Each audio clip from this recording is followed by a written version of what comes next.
And streaming. But is the stream key going to work? Let's find out. I think it's going to. Alright, there we go. We're live, guys. Hello, everyone. Hey, everybody. I'm Captain Foley. And I am Commander Cockings. Welcome to another Trekyards Live. What are we talking about today, Stuart? Well, today, I believe we're going to be talking about where is Star Trek ultimately going. Yes, with the new Picard, the new future. We're going to discuss it. Yeah, as you can see, our thumbnail has me, yourself, and Picard. Yes. So the full team is here today. Captain Foley, the poop. Yes, because this is what I've always looked like. In the Discovery verse, because this is the Discovery. This is what the Captain Discovery verse looks like. Cross universe thing.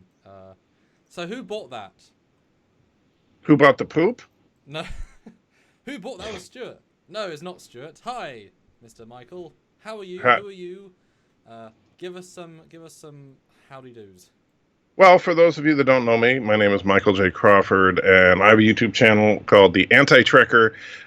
Don't let the name fool you. I love Star Trek, and of course, it took me a while to convince Captain Foley of that. But eventually, I did manage to convince Captain Foley that I don't hate Star Trek.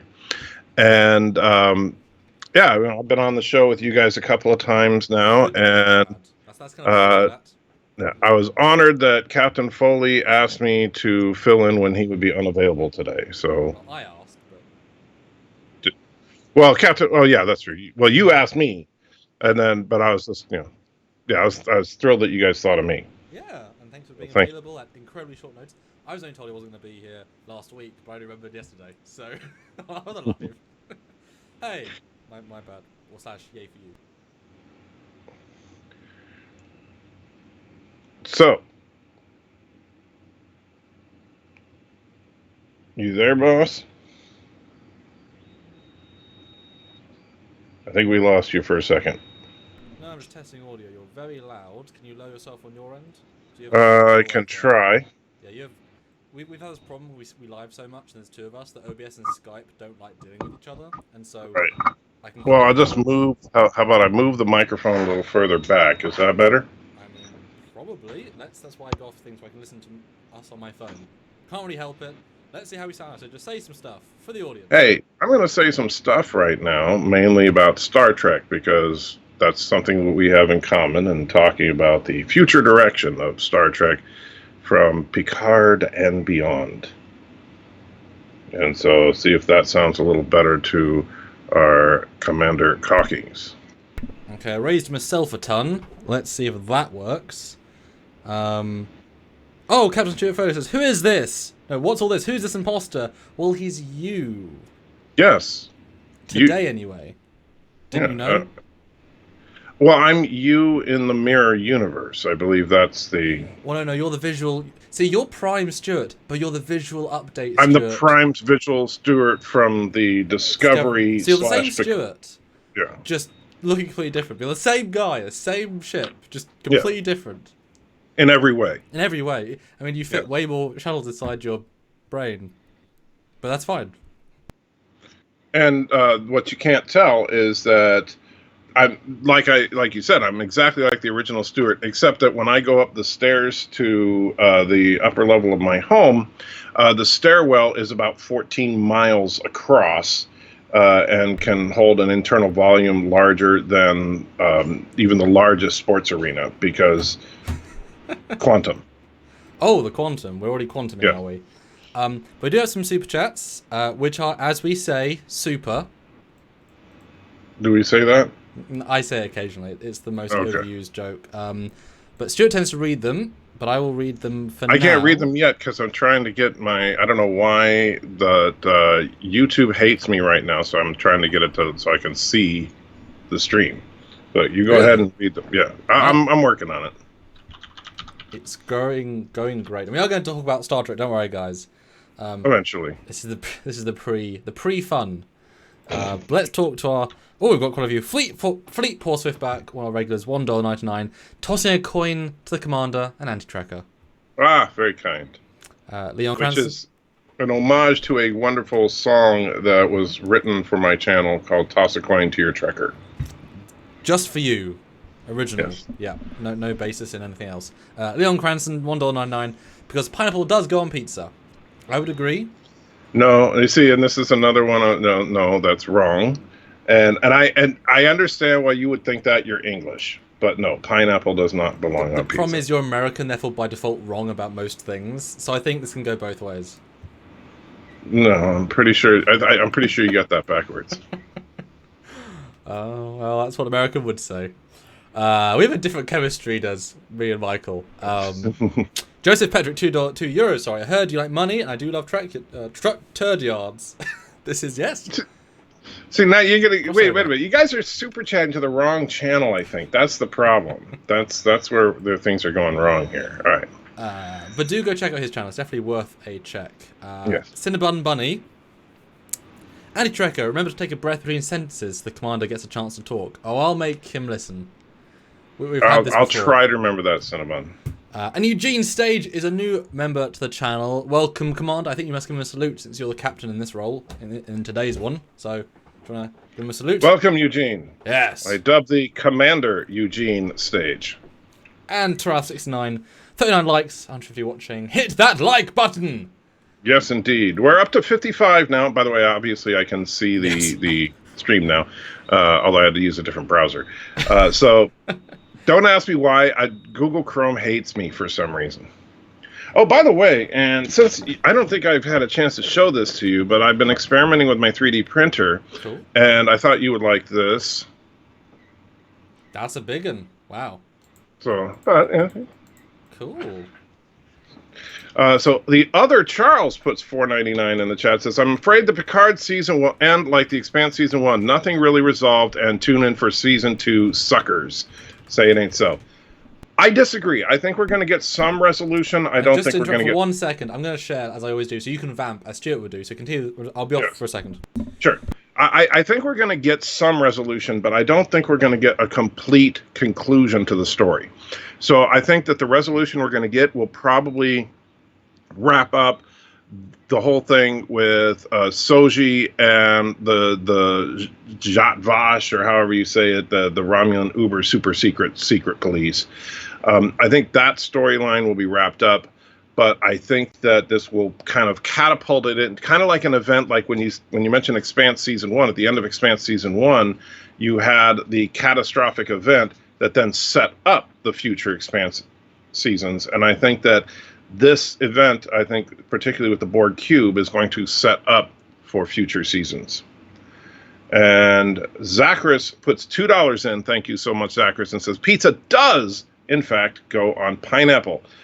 You must also be English, because you're wrong. And Fleetpaw Swiftback says, that's why you use Firefox, Anti-Checker, the best browser. You know, I don't even have Firefox on this computer, but I probably should at this point. And so are we back, Commander? Yes, done. And the super chats keep on rolling. Jeff puts $2.71, says 71 likes. Nice. I will get you, I will go again at 100.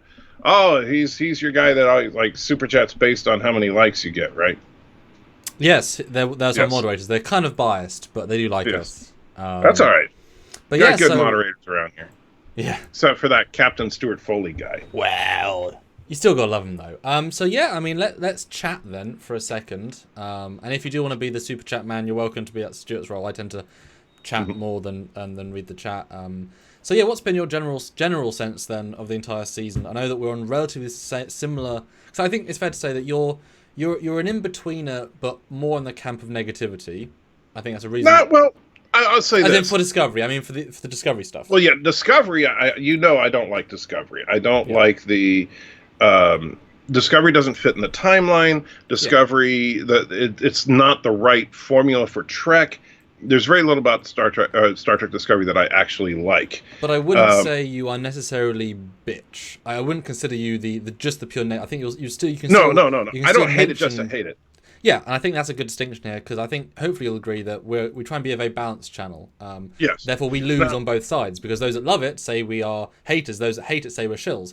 We don't win, but those that appreciate the balance, they come back. And you see, with Picard, I think that Picard is a step in the right direction, but it's not a leap in the right direction, if that makes sense. I think that it's definitely an improvement from Discovery. I think, and real quick, Judge Joker puts £5 in, says, you know what pineapple goes really well with? Nothing. Best super chat of the night, right there, Judge Joker. You are 100% correct. So the boo.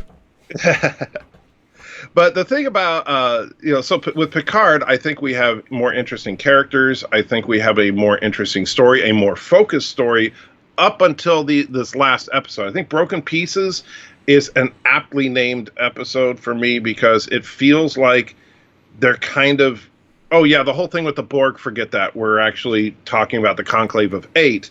And the Conclave of Eight up to this point was only mentioned in one line. I remember when she said it, but it was a very non-entity. Right. I think it's fair to say that Discovery Season 1 it should be forgotten overall. Season 2 is actually an enjoyable season, although it fails the further you go with the payoff bad. Season 2, I'll tell you what really got me about.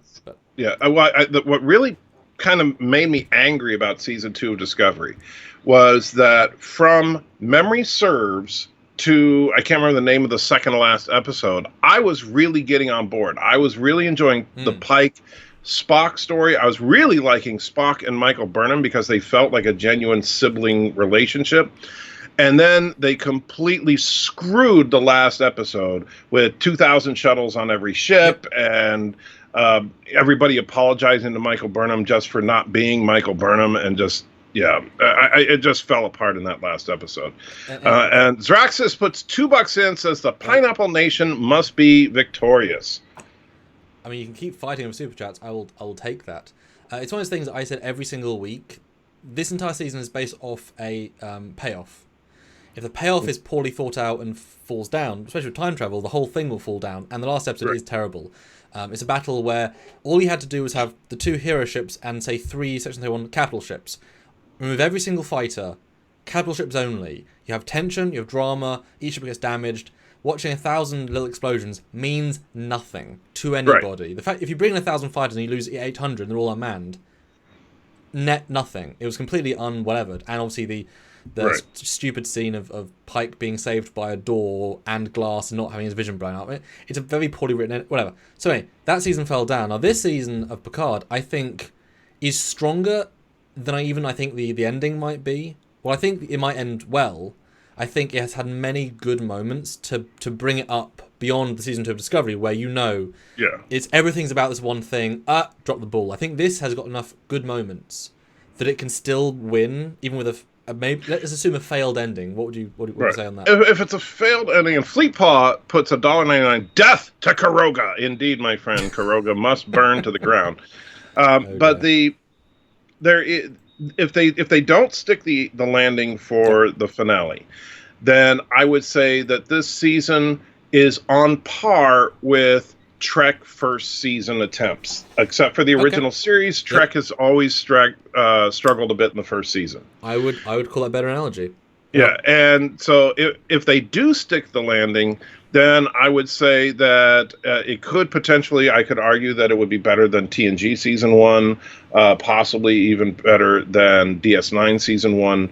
I don't think they're going to get it to the level that Enterprise and Voyager, I think they had stronger Season 1s than TNG and DS9. Well, I mean, that's the problem. If the end payoff is really good, then the format of it is so different that you can't really fully compare. It's hard to do a fair under half comparison. the number of episodes with one big story. Because I think most of the side stories don't work so well.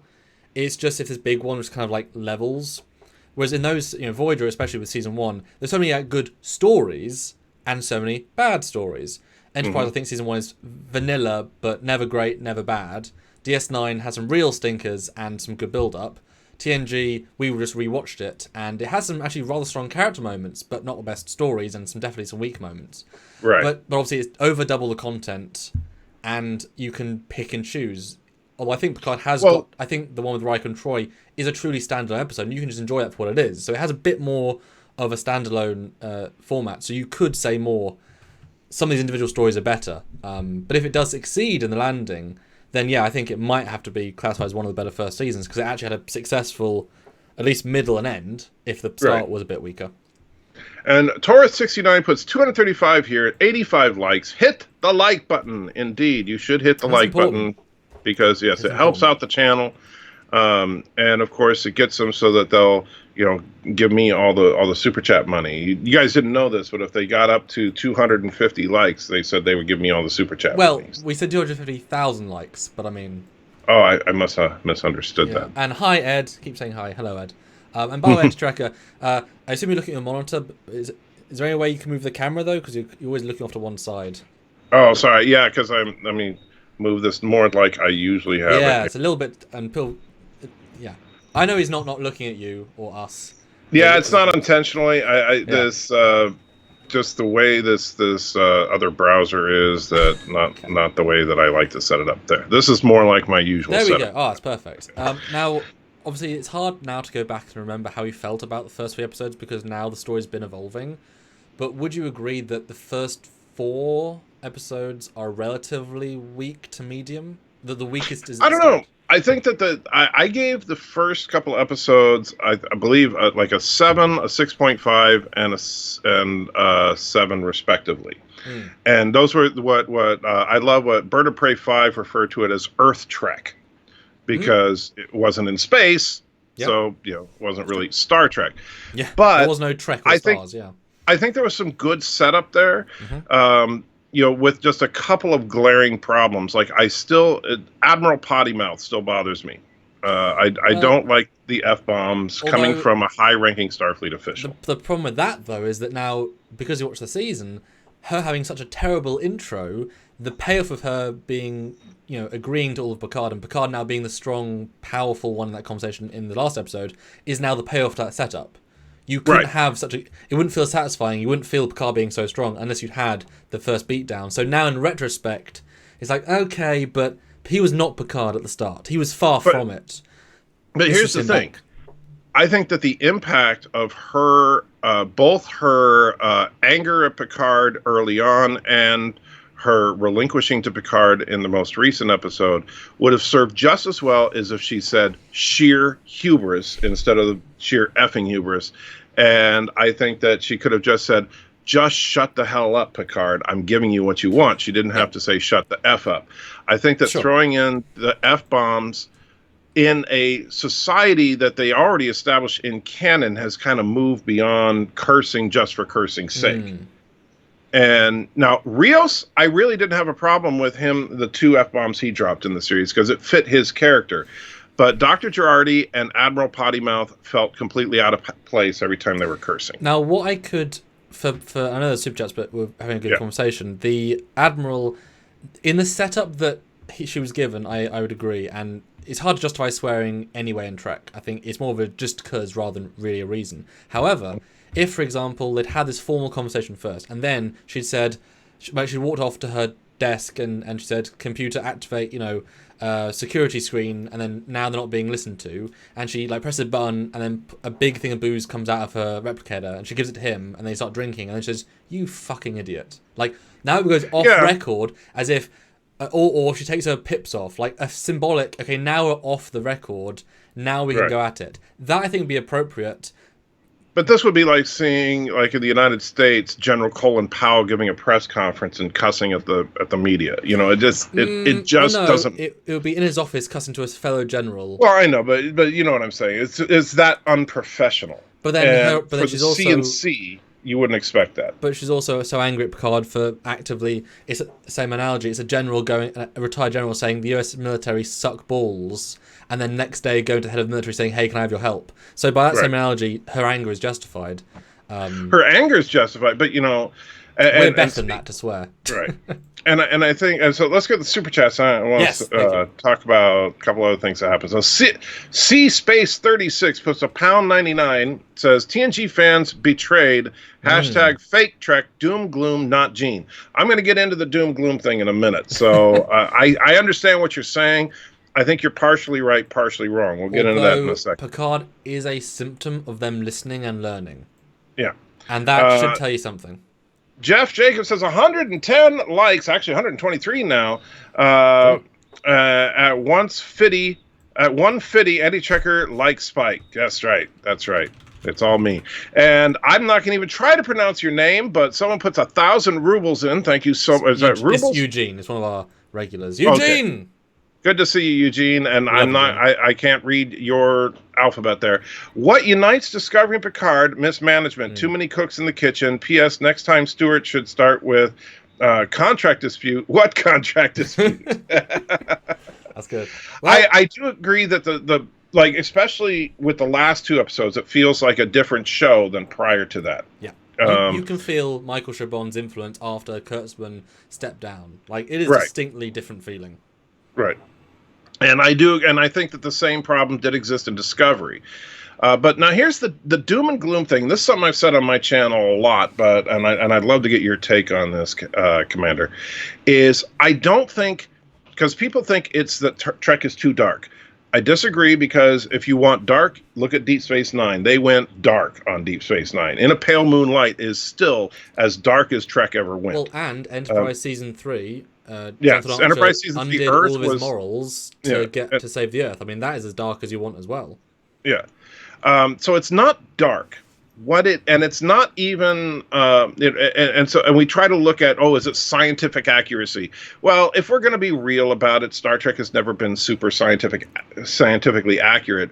It's just that they clothe it in enough science to make it interesting and fun. Whereas Picard does not even try. They throw out things out. I don't think that's where the problem is. No. I think the problem with Picard. I think that what the problem with Picard and Discovery is that the writing room has a nihilist attitude.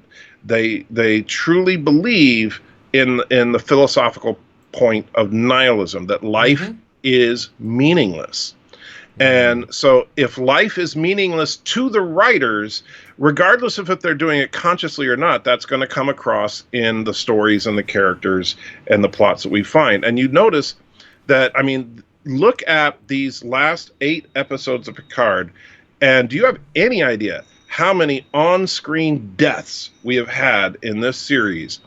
It's ridiculous. Bird of Prey actually did a video for the first half of the season just showing every single death. There's not a single episode where characters don't die, and in many cases, gruesomely. Well, I was about to say, they're not just I mean, if you look at any space battle, and I recently did a piece where when you break down, and this is a bit of a tangent, but talking about murder, because ostensibly everything that's been in the season has been cold-blooded murder.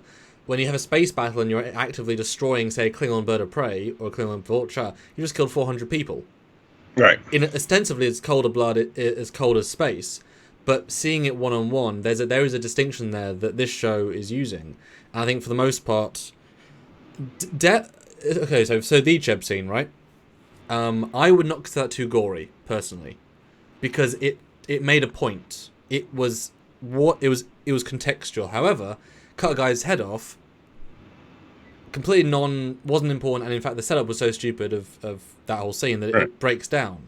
You know, there's a reason why John Wick, I don't know if you like, do you like John Wick, the film? I do like the John Wick films. Yeah, there's amazing violence in them because they're so crafted, and often in the cinemas, when, you know, he stabbed a guy in the leg, or it's a great blood splat, or a great move, you're like, ooh, that's graphic violence, but it's done in an artistry that you can appreciate. Even my mum, who is not like violence, can appreciate a good artistry murder if it's crafted. Whereas scenes where there's no reason, it breaks down the levels where cinema can tell a story through image, pace, whatever, or you can just watch a guy stab a guy in a long shot with nothing there. Not that's what they did, but craftsmanship is missing. And here's the difference. I don't think, like, when you mention if you blow up a Vorcha ship or something like that, you know, if a spaceship explodes, that's different than watching a person die. 100%. Yeah. And so, you know, because yes, intellectually you get it. There was a crew on that ship, and those people are dead.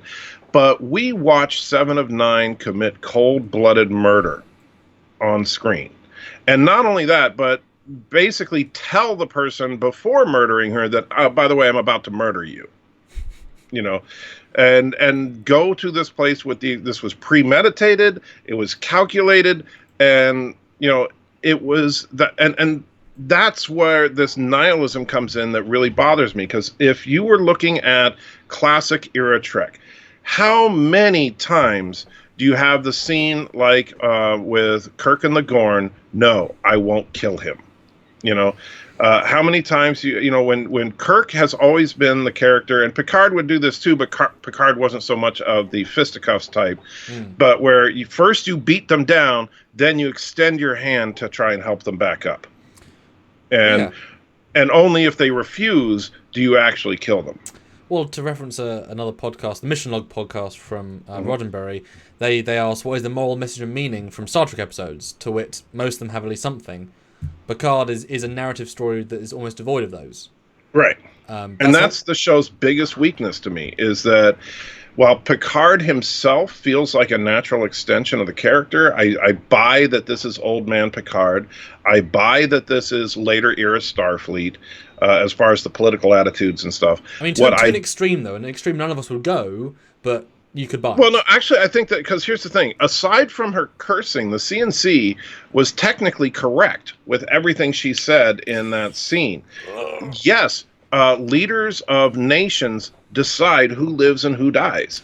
That is a part of the job. No, I just mean I hated the moment when she said, because we had 14 out of like 600 planets, one is the seed, therefore, if there was Andoria and Vulcan, fine, but in the Dominion War, there's an entire subplot insurrection where they're rushing at people in the Federation. If it was 14 new members on the Romulan, the planets are. Yeah, so I assume they're nobodies. So I mean, to have 14 people dictate the 600, the clear was not, if the 97% majority say Romulus should be saved and 3% say don't, that's the minority. So her argument there was completely flawed. If it was 50%, if you think about it, if 3 of the United States states, which would be about the same percentage, sure. If 3 states were to say, hey, you know what, like say, with this whole coronavirus crap going around, and these 3 states said, look, either let our people come home or we're seceding. I think that at that point the federal government would probably let the people come home. Now, granted, they are letting the people come home, but that's I think that if you have that massive of an impact. But the difference is, you're all Americans, you're all in the same place, whereas these are separate planets, devoid and different cultures. I mean, the amount of times that the Federation hasn't allowed a cultural, religion, or Ro couldn't wear her Bajoran earrings. It goes against the one culture shouldn't supersede the Federation. So that's two. It's better to use the example of countries. If three of the smallest countries in the EU said we want capital punishment, but they use against it, they'll say, okay, tough. You leave if you want to, but we're going to keep going. Well, the EU is a little looser formation, though. Well, yeah, but so is the Federation in terms of if they're I assume these 14 or whatever were on the border of Romulan space, because who's going to care about the Romulans on the Cardassian border, on the Klingon border? They have no skin in this fight. We shouldn't even be racist against the Romulans, let alone random civilizations. So I just think percentage-wise, it's such a small percentage. And do you really think if the guys from Insurrection, that lady said, we hate Romulans, we secede, you'll be like, oh shit, we'll change the charter and allow an entire species to die? Not that was what was going to happen. I would look at it this way. And by the way, not a band account. Good to see you, my friends. That is now a commander. Oh, so welcome, Commander. Not a band account. Doesn't kind of have the right flow to it, but that's all right. So when if think about it this way, if you were to look at the Romulan situation. And try to think of it in the modern vernacular, it would be like if on September 12th, 2001, the United States was going to allow Al-Qaeda refuge within the borders of the United States, and people were saying, whoa, because the Romulans were considered an enemy of the state at that time. Hold on, but it wouldn't. You'd have to be in the 2211. You'd have to separate that by 150 years, because it wasn't in the NX era, sure, one day after the war ended, you could say no. But we're now 7 generations away from. We've fought alongside the Dominion War. We've had peace with them. We just had Shinzon. Well, we fought. They fought alongside us in the Dominion War. We don't know that we've had peace with them. Well, if that's a problem, is that there's a huge gap in history there. We don't know what happened in between Nemesis and Picard. But it's to throw another war in is really throwing No, I I'm not mean, saying another war. I'm saying that this is a known enemy. All right, so this but is not literally no one's alive from the NX era. No one has a living memory of hate for the right, Romulans. but this is still an enemy. I mean, because here's the thing: you're thinking about the war. Just because there wasn't a shooting war, the Romulans have been hostile to the Federation for the vast majority of Federation history. Well, no. Between NX and TOS, they weren't. They weren't even around. So take away those 80 years, and TOS, they were not around either. In TNG, they came Well, back and. they showed up twice in TOS and they were hostile. They showed up multiple times in TNG. They were But hostile, neither time it and would go towards. They're not going to report. So the Enterprise just discovered a cloaked bird of prey. Everyone should panic. I don't think that information would get to the Federation member worlds. I mean, it's military secrets. I wouldn't assume those conflicts. I'm not saying that they would know every single thing, but I think everybody would know about the existence of the neutral zone and the fact that the Romulans are considered an enemy. It would be like but saying, not an active hey, enemy. but here's the thing. North Korea and South Korea have not been in a war for a long time. Do you think that South Korea would welcome the North to come? I mean, because that's as close as you can get to the neutral zone. They actually have a neutral zone. It's called the DMZ. And so do you think that the South Korean people would welcome the North Koreans to move in if there was a disaster in North Korea? But again, add 200 years. 200 years. There's been DMZ for 200 years, no one's touched it, and then suddenly, all of a sudden, a volcano erupts in South Korea. Shinzon was going to try and wipe out the Federation, and that was only 20 years a Romulan. ago. He was He was the praetor of the Empire. But he was a usurper. I mean, if you take power and kill... Well, the Romulans lost their entire government. People aren't going to say, oh, those damn Romulans, all their people got killed. I mean, more Romulans died than humans in that battle. So I don't think people are going to... I just think time fair is enough. a massive I know healer. South Korea and North Korea are technically in a state of war. They're just under an armistice. Fair enough, but you get the point. Is that the Koreas are in a uneasy ceasefire. The Federation and the Romulans have never trusted each other. Every time they show up in TNG, it's always by the slimmest of margins that they don't blow each other to pieces.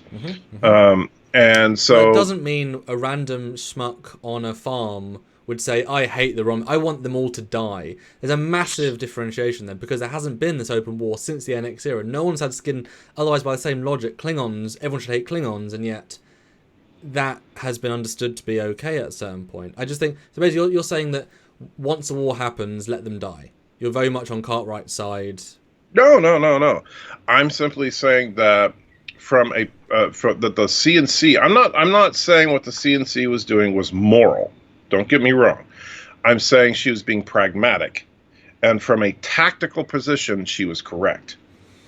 That as far as if you're looking at the raw numbers, and this is one of the burden of leadership, you have to make some tough calls.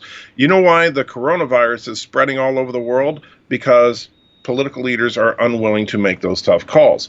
Even here in the United States, we say, oh, we're going to ban travel, but we're going to let families come home. Well, guess what? You just invited the virus and it's all over the place, right? You have to make the hard call and say, no, either you protect this group of people or you don't.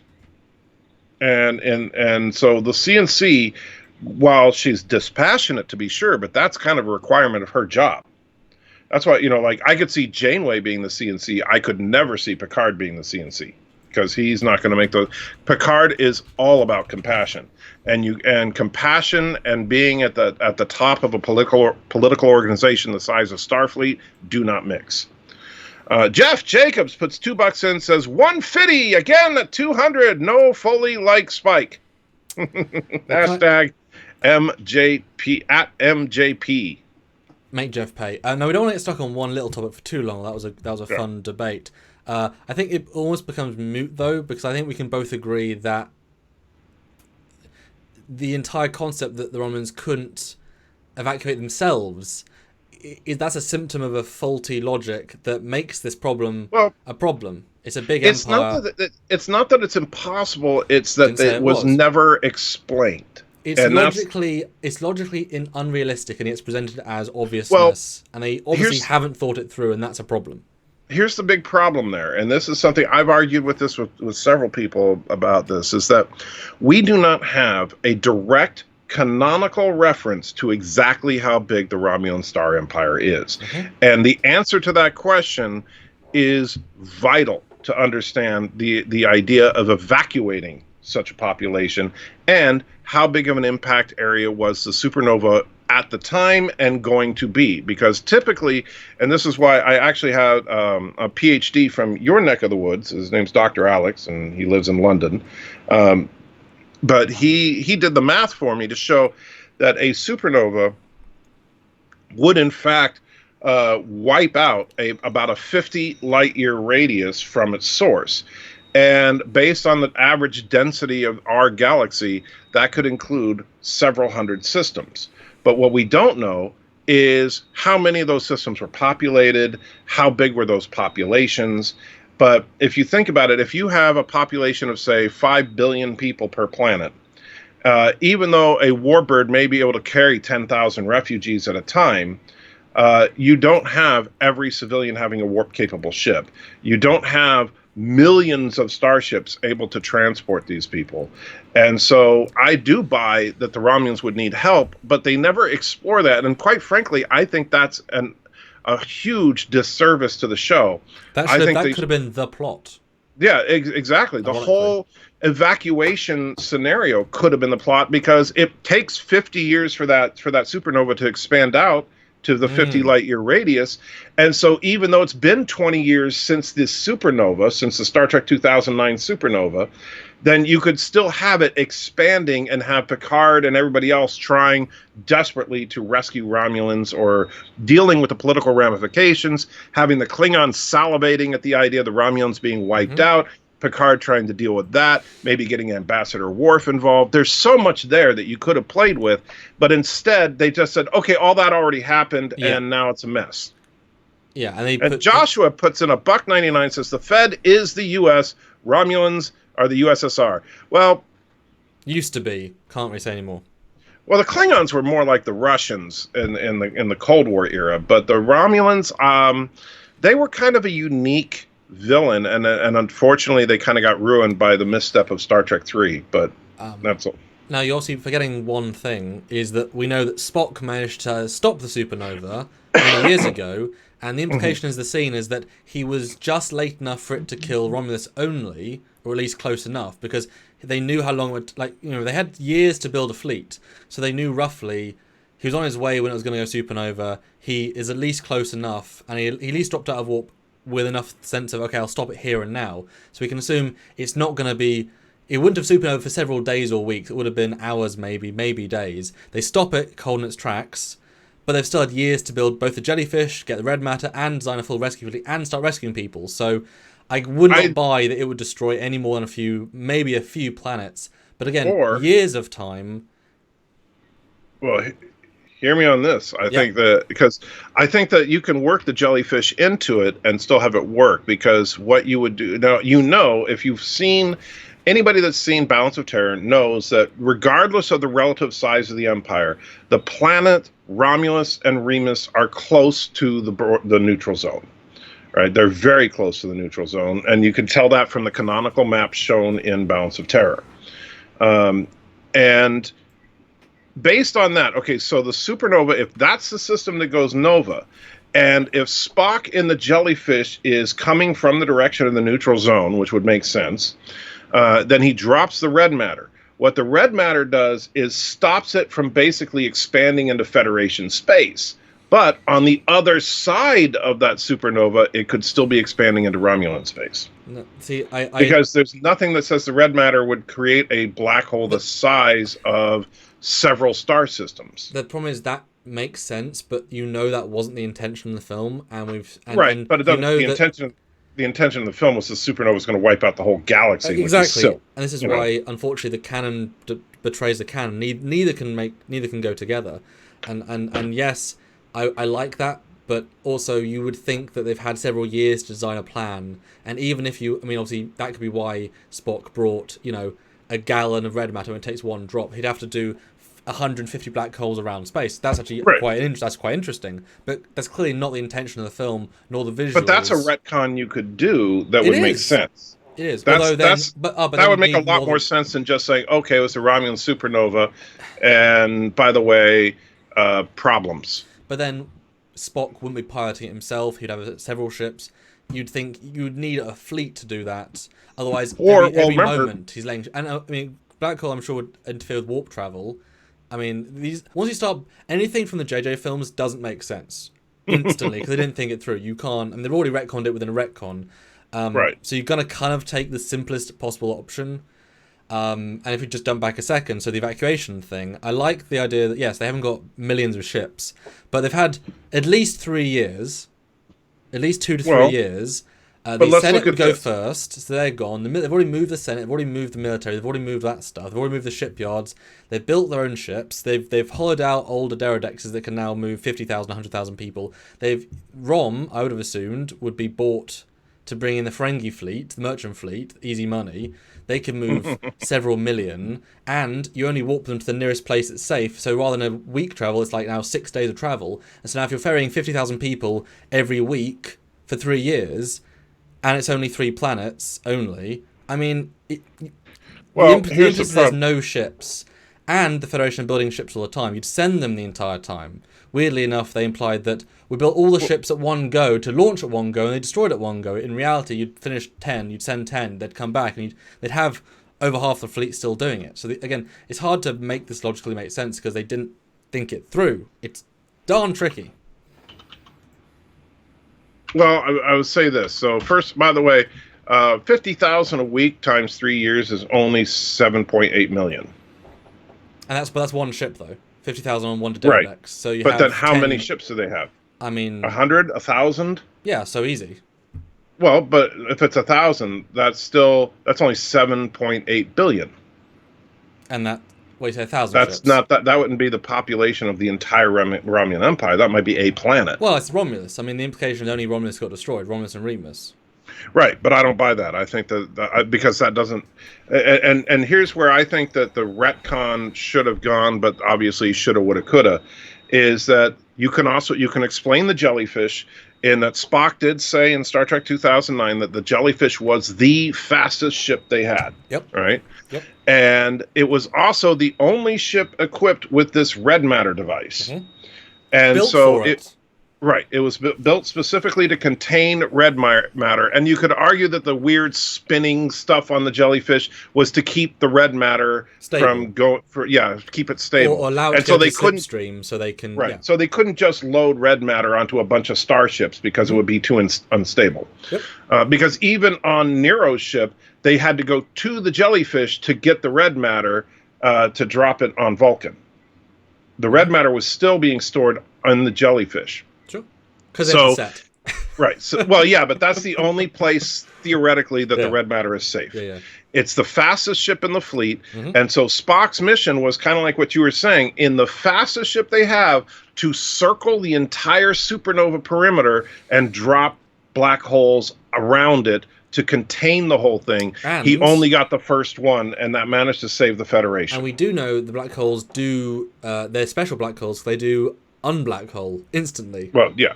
So they're nonsensical black holes, but that's a whole other problem. But they're engineered. They're so clever they can deactivate when they need to. But they're so unclever that you didn't test even one to know the range for gravitational because he had time. I mean, you can outrun a supernova blast, I'm sure.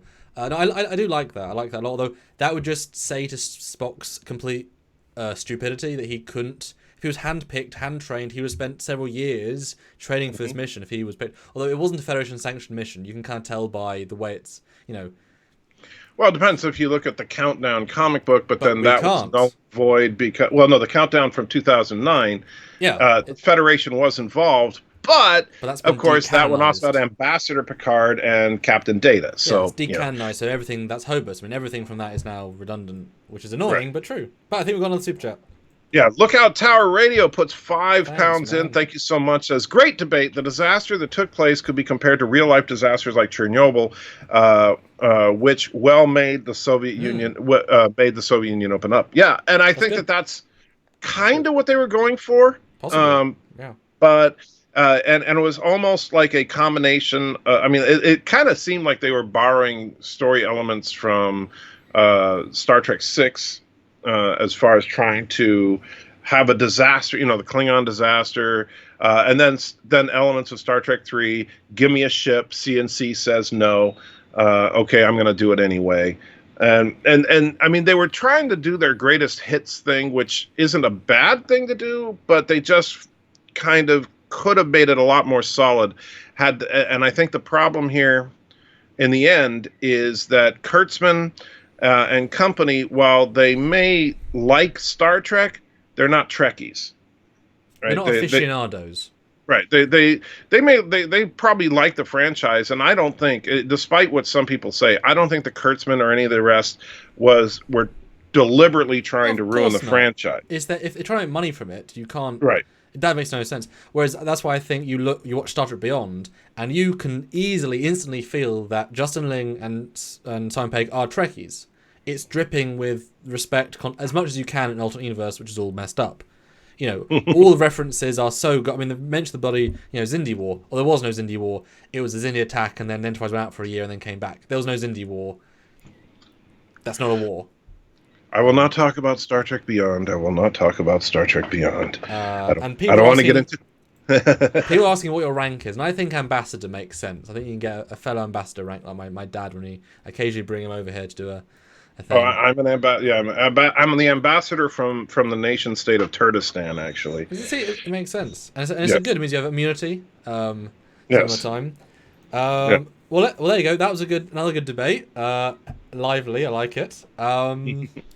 So then, would you agree that the first 4 episodes of Picard were too slow for their own good? I think that it's kind of funny. Yeah. Because people think that it was slow, but if you compare it to other serialized shows like Mandalorian and stuff, it really wasn't. Yep.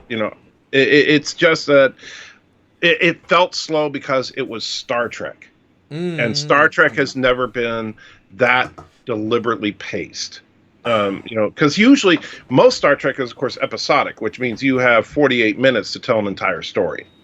And even in the movies, okay, you got 2 hours. And I agree, Joshua, the Praxis Aftermath has never been resolved with a $1.99 super chat. Thank you. Yeah. And Fleetpaw wants you to check PayPal. Can do. And with another $1.99, though, so thank you both. Because I would say that I really love to go in, because we know that originally it was 2 episodes, and then it was stretched to 3, so we got to know the characters better. As far as the Earth Trek part? Yes, and so already it was literally stretched, and I think the entire fight scene in the chateau was just ridden as padding. It adds 0, and the fight in the chateau seems stupid to me. Anytime you start putting Picard in an action sequence, you're losing it, because number one, that should not be Picard. Picard, I think the most cringeworthy moment in the series thus far has been Picard actually holding a sword to block a blow from a Romulan, because I'm sorry, I know that it's the future and he's got great health care, but he's 95 years old going against a Romulan who has got 3 times his physical strength. And that's just on a base level, but this Romulan is also half his age. And so the fact, and I watched that blow several times, it was not a simple deflection. Picard held up his sword and blocked the incoming attack, using his physical strength to block a Romulan with 3 times a human strength. That's a caveat. What Archer shouldn't be able to beat up Vulcans on Vulcan in Forge, right? So but you can't use physical strength. That doesn't really correspond. But I know that's an ongoing issue with Trek. But the idea that Picard is fighting anybody physically, shouldn't, and it's not because he's old. It's because that's not Picard. But the problem is he is a fencing liker. He's had 30 years. The thing about the age is that the actor's age is not reflective of the character's age. By 90, these people can still be serving actively in Starfleet or older. Right. And so Picard is late middle age in terms of actual universe. So with medical technology, he should be actively able to fence happily. Not the same physical strength. But- You're right, but there should be no like, oh my bones. No, none of the diseases we sense with old age he would have because they're all fixed. He'll be in peak physical health just with a sense, unless he's doing weights and such. It's only because the actor is Well, weak. So I saw a single except that parry is they- fine. Here's the problem with that, Commander, is that they've had several times in the series now where they deliberately show, yes, Picard is an old man. Look at when Daj is trying to get him up the stairs, and he's like, wait, and I'm not saying that as a negative because they're trying to show, yes, this is Picard in his twilight years, and I don't have a problem with that. But it's not even his physical strength. It's the fact that Picard would not let it come to physical blows like that. 100%. The scene is terrible for that. Picard would not have walked into a bar and picked a fight. Now that's the worst scene of the episode. The fact that he does that. And so the problem is that the writers fundamentally don't understand Picard, because and I know that part of it, Patrick Stewart wanted some of these changes to the character, but change just to change is not productive. And that's unfortunately what some of the stuff we're getting is. But that's why you can feel the different inflections of the character. These last two, he's been on a journey to become Picard, and because the first few he wasn't. And when he talks to the Admiral in the last episode, he is fully channeling Picard. He's a strong leader with good morals, doing it the right way. That's what we should have got, at least for an episode. The intro's fine if it was re-edited. I think the first 5 should have been condensed to 3.5 or 3 at 50 minutes, 55. I would love to re-edit them, add more CG, change some things around, take out subplots. Like I would take the entire Raffi drug subplot. It means nothing, adds nothing, remove it. It's garbage. And it's so inconsistent. Very is Raffi a druggie or not? Because if you, who cares?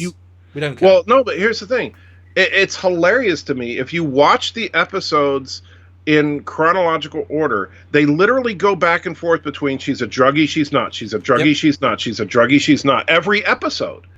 It's like you have an episode where she's sitting there smoking her space weed constantly, and then the next episode she doesn't touch it. And then the next episode she's smoking it constantly again, then the next episode she doesn't touch it again. And then when they had the actress on Ready Room, it was interesting, so this is before we saw most of the arc, she was saying, oh, I love playing someone who's got trauma, and I can deal with that, and something grounded. So I'm like, none of that's in the show, really. You have, like, 2 scenes of that, and then everything else is, she's at her best, but she's a competent officer dealing with people in a strong way.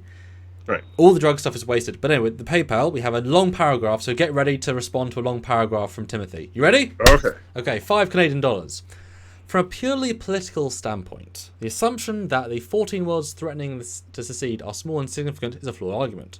Sure. As a Canadian, I can tell you that separatist movements don't work that way. The smaller members of an alliance, like the Federation, are the ones who benefit most and have the least influence. Say the Evora from insurrection are threatening to leave. They lose access to Federation tech, Starfleet protection, and the influence that comes from being part of such an alliance. The Federation would lose a planet with a population of the United States if those 14 worlds were so insignificant. They wouldn't threaten to leave because they'd be shooting themselves in the foot. The Federation would call their bluff. If they did leave, in all likelihood they'd come back begging to get back in before long. It's the important worlds that contribute a lot that can affect political change when the threats secede, because they're the ones carrying the smaller, less advanced worlds, in ways we're better off independent. Yeah, I mean, if they'd said Vulcan chose to secede, that's fine. But they didn't. Actually, let me say something real quick to that. Sure.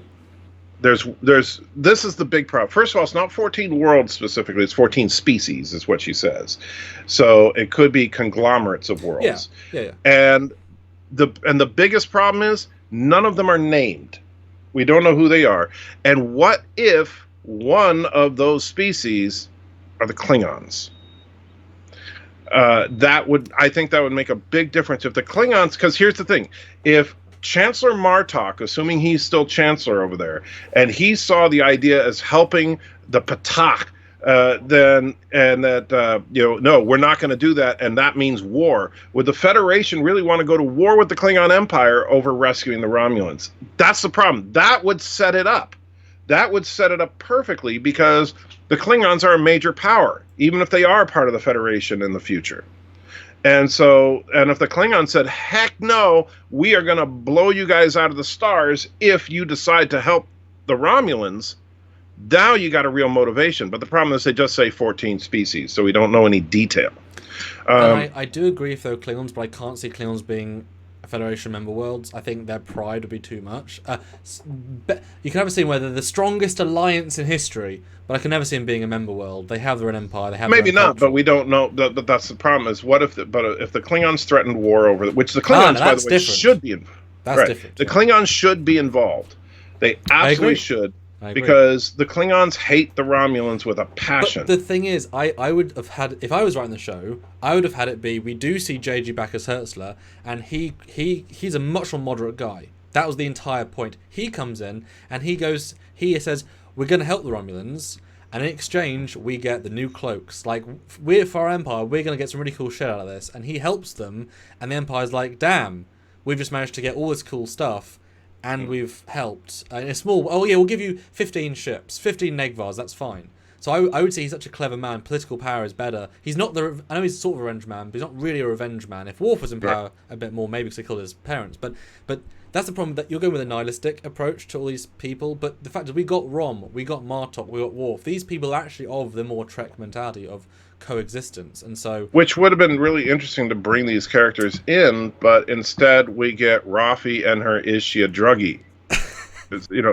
And that's really where the show is misfiring for me, is that there's so much. I mean, they even tease Quark's bar, and the thing is, I tell you, this would have been the easiest, $500,000 or so that Armin Shimmerman ever made. What they should have done, they absolutely should have done this, is, as much as I did not like the 7 of 9 slaughterhouse scene, after she starts blowing everybody away and leaves the room, the camera pans over to the bar and you see Quark's head pop up from behind the bar going, holy crap, that would have been a great moment just to say, yes, this is Quark's bar, But we got 2 super chats, both from Zaraxis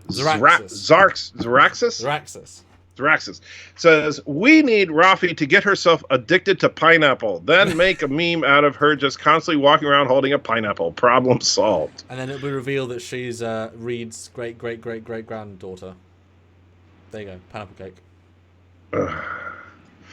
And the other super chat says, and the other one is, why is my browser's being weird again. All right, wow, this is bizarre. Let me try moving it this way. Hold on. Okay. Bear with me. Sorry, Commander. Let's see. Okay, there would be lots of considerations around members seceding, like strategic location of the members, economic impact, loyalty, military strength, etc. Agreed, and that's the biggest problem with the whole threatened secession, is that they don't give us any real intel on that. And that would have been nice to have known, like you were saying, if we were talking about, like, of these 14 member worlds or member species who are leaving, if the Andorians and the Tellarites and Trill. If the Vulcans determined it was illogical, if you actually got in the heavy hitters of the Federation saying no, and then it could have actually been interesting, because now you have, potentially some of the most influential members of the Federation Council saying, yeah, you guys better straighten out your party here or we're going to walk away. Why not just that? If you show the president, and the president's an Andorian, say, right, and they are vowing to leave, and the Andorian president's put all the power for that. You could, okay, can I just pitch you something then? And I often do that with Stuart, pitch him sort of better ideas, I like to think. What if the season, because I do think the flashback idea and also the data flash brain idea was a gimmick rather than actual story mechanic, and it should have been a story mechanic. If you're going to use it, use it. If the flashbacks, just like Arrow Season 1, told a sub-story to help build up, and that builds up concurrently. So each episode, we get a flashback to the past with de-aged Picard in full uniform, acting brave and strong, thereby showing the contrast between. We see it with the evacuation, we get a sense of that, we get a sense of the politics, and then part of that is seeing the Federation fall into the negativity, where we get to see the political intrigue of, well, why are the Vulcans saying we need to secede? And then you cut to the Jat Vash agent who's putting pressure on the Vulcan government. All these sub things. And then by the end of the season, Picard, in the flashbacks of the last episode, takes the uniform off and says, I'm done, I quit. And then we are now in the present, where Picard is doing whatever he's doing with the androids. And you get to see, like, the journey of both sides. Therefore, we get the Starfleet aesthetic stuff, and we get the present day, and all gets explained. What do you think? I think that would be better. I think that using the Arrow style of storytelling, because the thing is, every episode we've gotten a flashback, and they've tried to fill in a little. Except the Darge fake memory dream thing, but right. Narratively the same thing. But yeah, but we're getting flashbacks at the beginning of the episodes, basically trying to fill in some of the backstory. But the problem is, they're not telling a consistent narrative in the past. They're just telling us scenes that are relative to this episode and could involve anybody from the past, not necessarily following a single character. And I think a parallel story, like if we'd seen, like we were talking about earlier on in this discussion, a really great story would have been the story of the attempted rescue, the story of the political ramifications of trying to aid the Romulans. What would that do with the Klingons and the rest of the Alpha Quadrant? And that could be a good third of your series right there, told in flashback, parallel to the mainline story that we're telling about the Borg artifact and all that. Yep. And so that could have been absolutely genius. But I also think that the artificial limit of a 10-episode season was a mistake, because here's the thing. Yeah, you still call it Picard. You still make it centered around what Picard's impact to the Alpha Quadrant is. That doesn't mean every scene of every episode has to have Patrick Stewart in it. It means that it's, so a lot of the stuff in the past storyline can be around Ambassador Worf and other characters. Raffi. Right. And Raffi, yeah, what was she? Rios. I'm sorry, I don't buy that Raffi was a commander who was the personal attaché to one of the highest-ranking admirals in Starfleet history. She should have had her own ship, and we could have seen what led up to her signing on with Picard, or learning about this Conclave of 8 in the past, and then trying to get Picard's attention to tell him about it. And Zraxis puts another $5 in, says, I think a lot of the issue comes down to not having enough episodes. Yes, I agree. We're lacking essential world building, not even a crawl text, needs more pineapple. Well, except for the pineapple, I agree with you. I think that I think a 20 to 23 episode season would work a lot better and really dig into the politics of the 24th century. Or if they're each 55 minutes, and have that sub-story going through. So like 40 minutes on one story, 10 on another as a consistent. Because they've got better since it's been 50 minutes. It needs that time to breathe. Don't even mention the Discovery shuttles, Chris. I will punch you in the face for that one. But what I will mention is you obviously drew a crowd, Anti-Tracker, because we have 350 people watching. Wow. Which is tremendous. 351, 187 likes. But I mean, you tell me, how absurd is that with almost double that number of people watching? They obviously haven't clicked like. That button is right there. It is free. I want to see that button. What do you want to see that button be pressed? How many likes? Here's the thing about the like button, and I understand this. I've talked about this on my channel. It is, you have to, and I know you're English, so it might not make a lot of sense to you, but it's a lot of work to reach over and click on that like button. I mean, that takes at least a half of a Newton of force to click that mouse button on the like, or if you're in a smartphone, you have to actually swipe your finger, and then it's hard work. It's difficult. So I get it. I mean, not all of you are obviously up to it. You're just not up to it, and I mean, I don't know. But I think that I think that the future of Trek has a positive potential to it. I just think that they need to get over the nihilism. They need to get to, and they need to basically realize that they don't need to make every episode just all about Patrick Stewart. And yes, my sarcasm level was at 100. That is true. And Dave L. I broke into a serious sweat to press that like button, but you guys are worth it, and we did. We jumped up to 230. It's difficult, I know. But I want to see 250. That is the challenge. Right, that's not where I get all the super chat money. 250,000. No, one thing I think the biggest mistake of this show, and like I like this show, I think it's really redeeming itself by the end, is that it shouldn't have been called Star Trek Picard. It's not about Picard. It doesn't star Picard. If you actually edited screen time down, he'll only be in maybe like an hour and a half of the 10 hours, or at least the 8 hours so far. It should have been called Star Trek something. The feeling was he would be the primary character. It's not about him.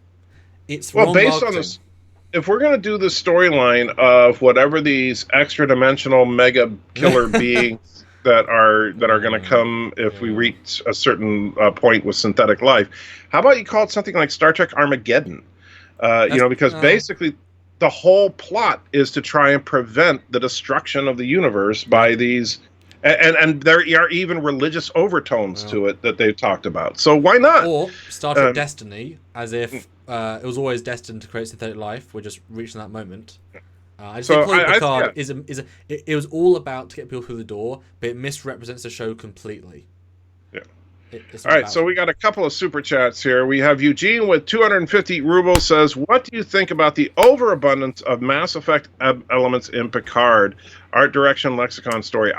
It's funny because here's the thing: I have never played Mass Effect in my life, and I look at Picard and I'm like, "Oh, it's a Mass Effect series." Wow. I mean, I'm sorry, that ship is the Normandy. I don't care what they want. They want to call it the La Serena all day long. It's the frickin' Normandy. Definitely the same fleet. They still got a paint scheme for the guy you bang, the alien you bang, the male. Garrus. I don't like the fact that it doesn't. This doesn't feel like Trek because there's no. We've never even seen the interior of a starship, except for 10 Forward in a dream. That's the only starship interior shot we've gotten was Data Picard playing poker. Okay, let me double back, and I will answer for Eugene as well, because he loves to talk about that, and I agree. Would you agree, and simple answer if you can, simple sentence, that for the most part, up to now, the season's felt relatively cheap to its announced budget? Yes. Yeah. I think that either Patrick Stewart himself is being paid $7.5 million per episode, or that money is being funneled elsewhere. I mean, there's no way you can argue that this is an $8.5 million per episode series. It's just not possible. I mean, especially since indie films can get a red camera and film an entire feature with the exact same camera for under $1 million. The tech behind it, and the CGI isn't even been that impressive. None of the tech behind it is money-inducing. The cast isn't A-list. They're not filming that many locations. They're not filming that many. It's only 10 episodes. I think Patrick's probably been paid over $1 million an episode. If the Friends cast were being paid over $1 million an episode, I think this show he's the reason people in the door. So I think it's over $1 million an episode. Which is really sad if that's the case. I mean, if the reason for the inflated budget is because Patrick Stewart is, I get it. Yeah, he's an old man, and yeah, he didn't have to come back, but it's not like he's like poor. You know? No, but here's the entire draw for the show. And obviously, if you look at like X-Men, he'd be being paid 4, 5, 6, 7 million. I mean, as at the level that he is, it's not unreasonable. Again, considering the Friends cast being paid over $1 million an episode.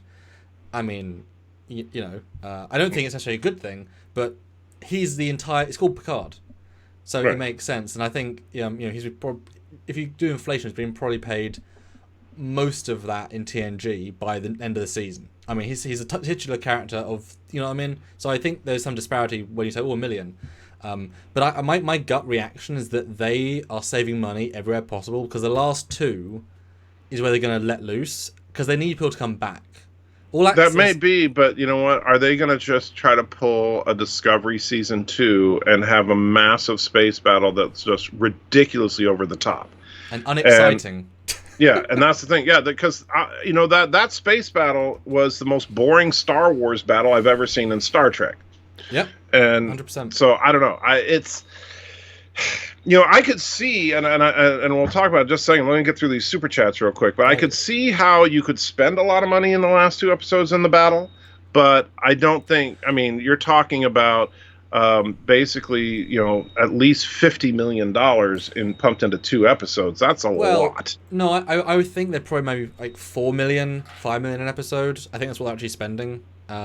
Because LA space. I mean, it's right. But if you're spending $4 million per episode instead of $8.5 million, that means your last 2 episodes have got to have a combined budget of about $45 million. Well, I bet they've also decided they're going to. No, also because the first episode they build all the sets. That's already going to be like a few. Like the first episode is going to cost maybe 10 to 15 million to build. I mean, although there's not that many sets. I mean, it depends how you spend it.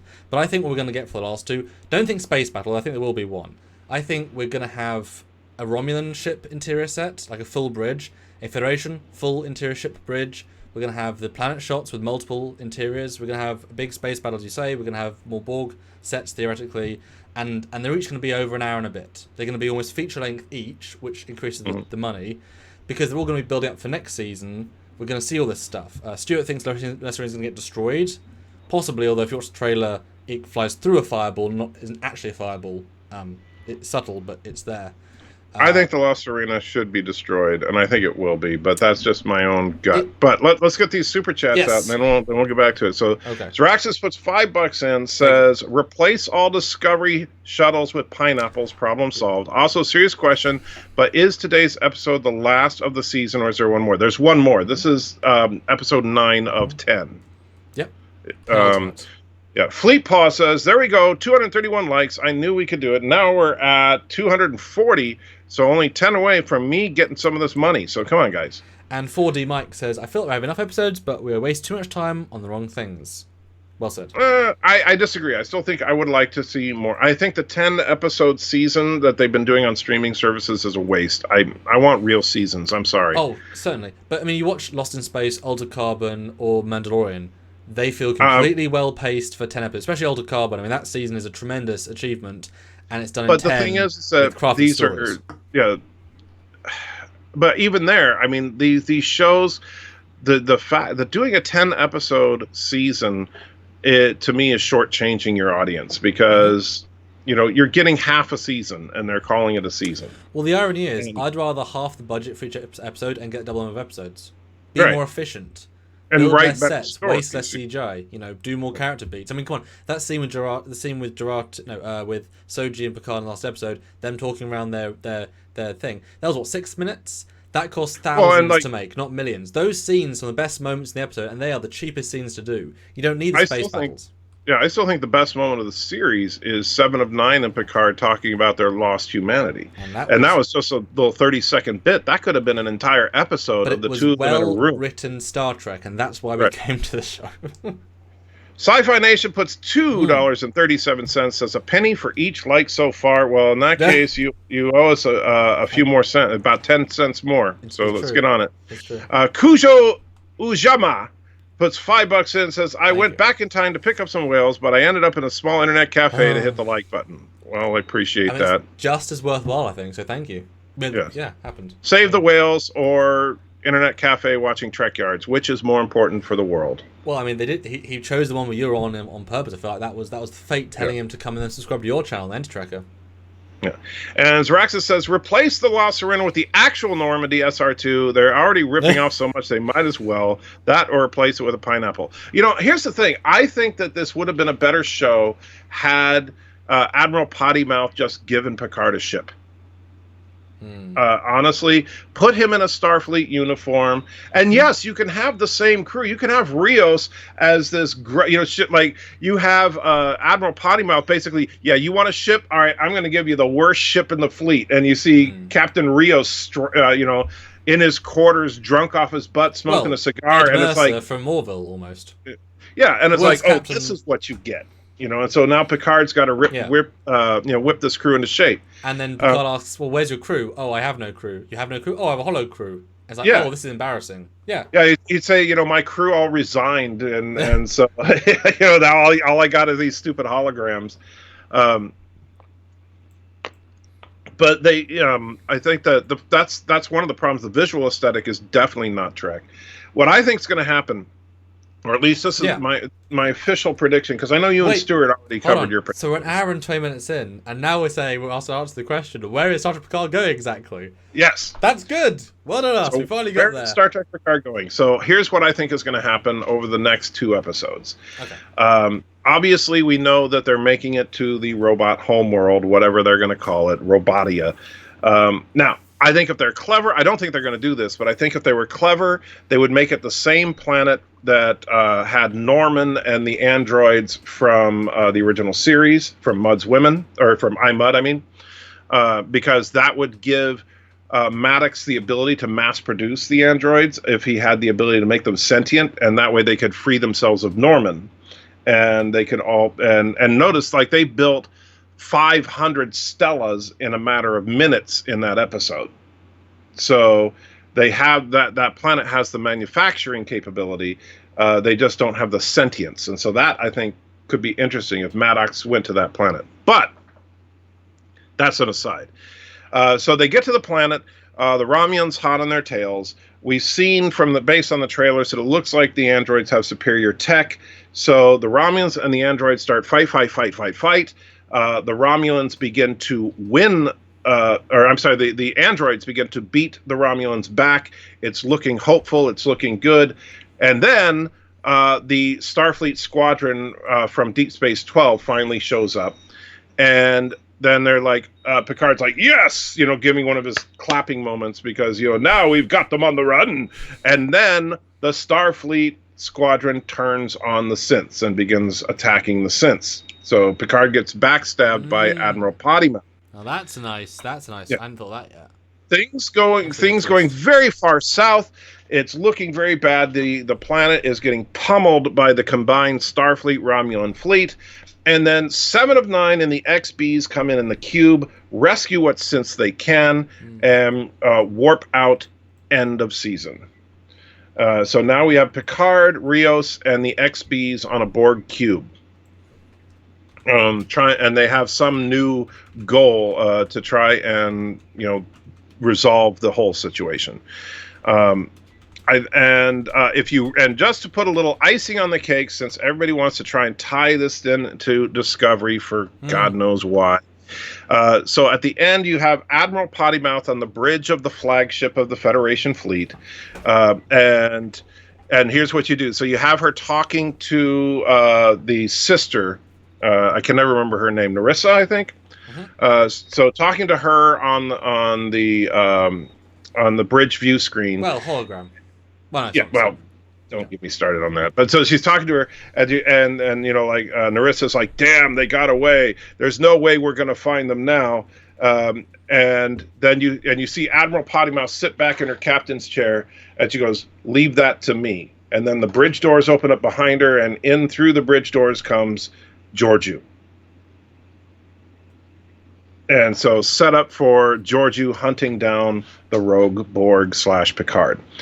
And there's your Section 31 tie-in to get everybody salivating over that.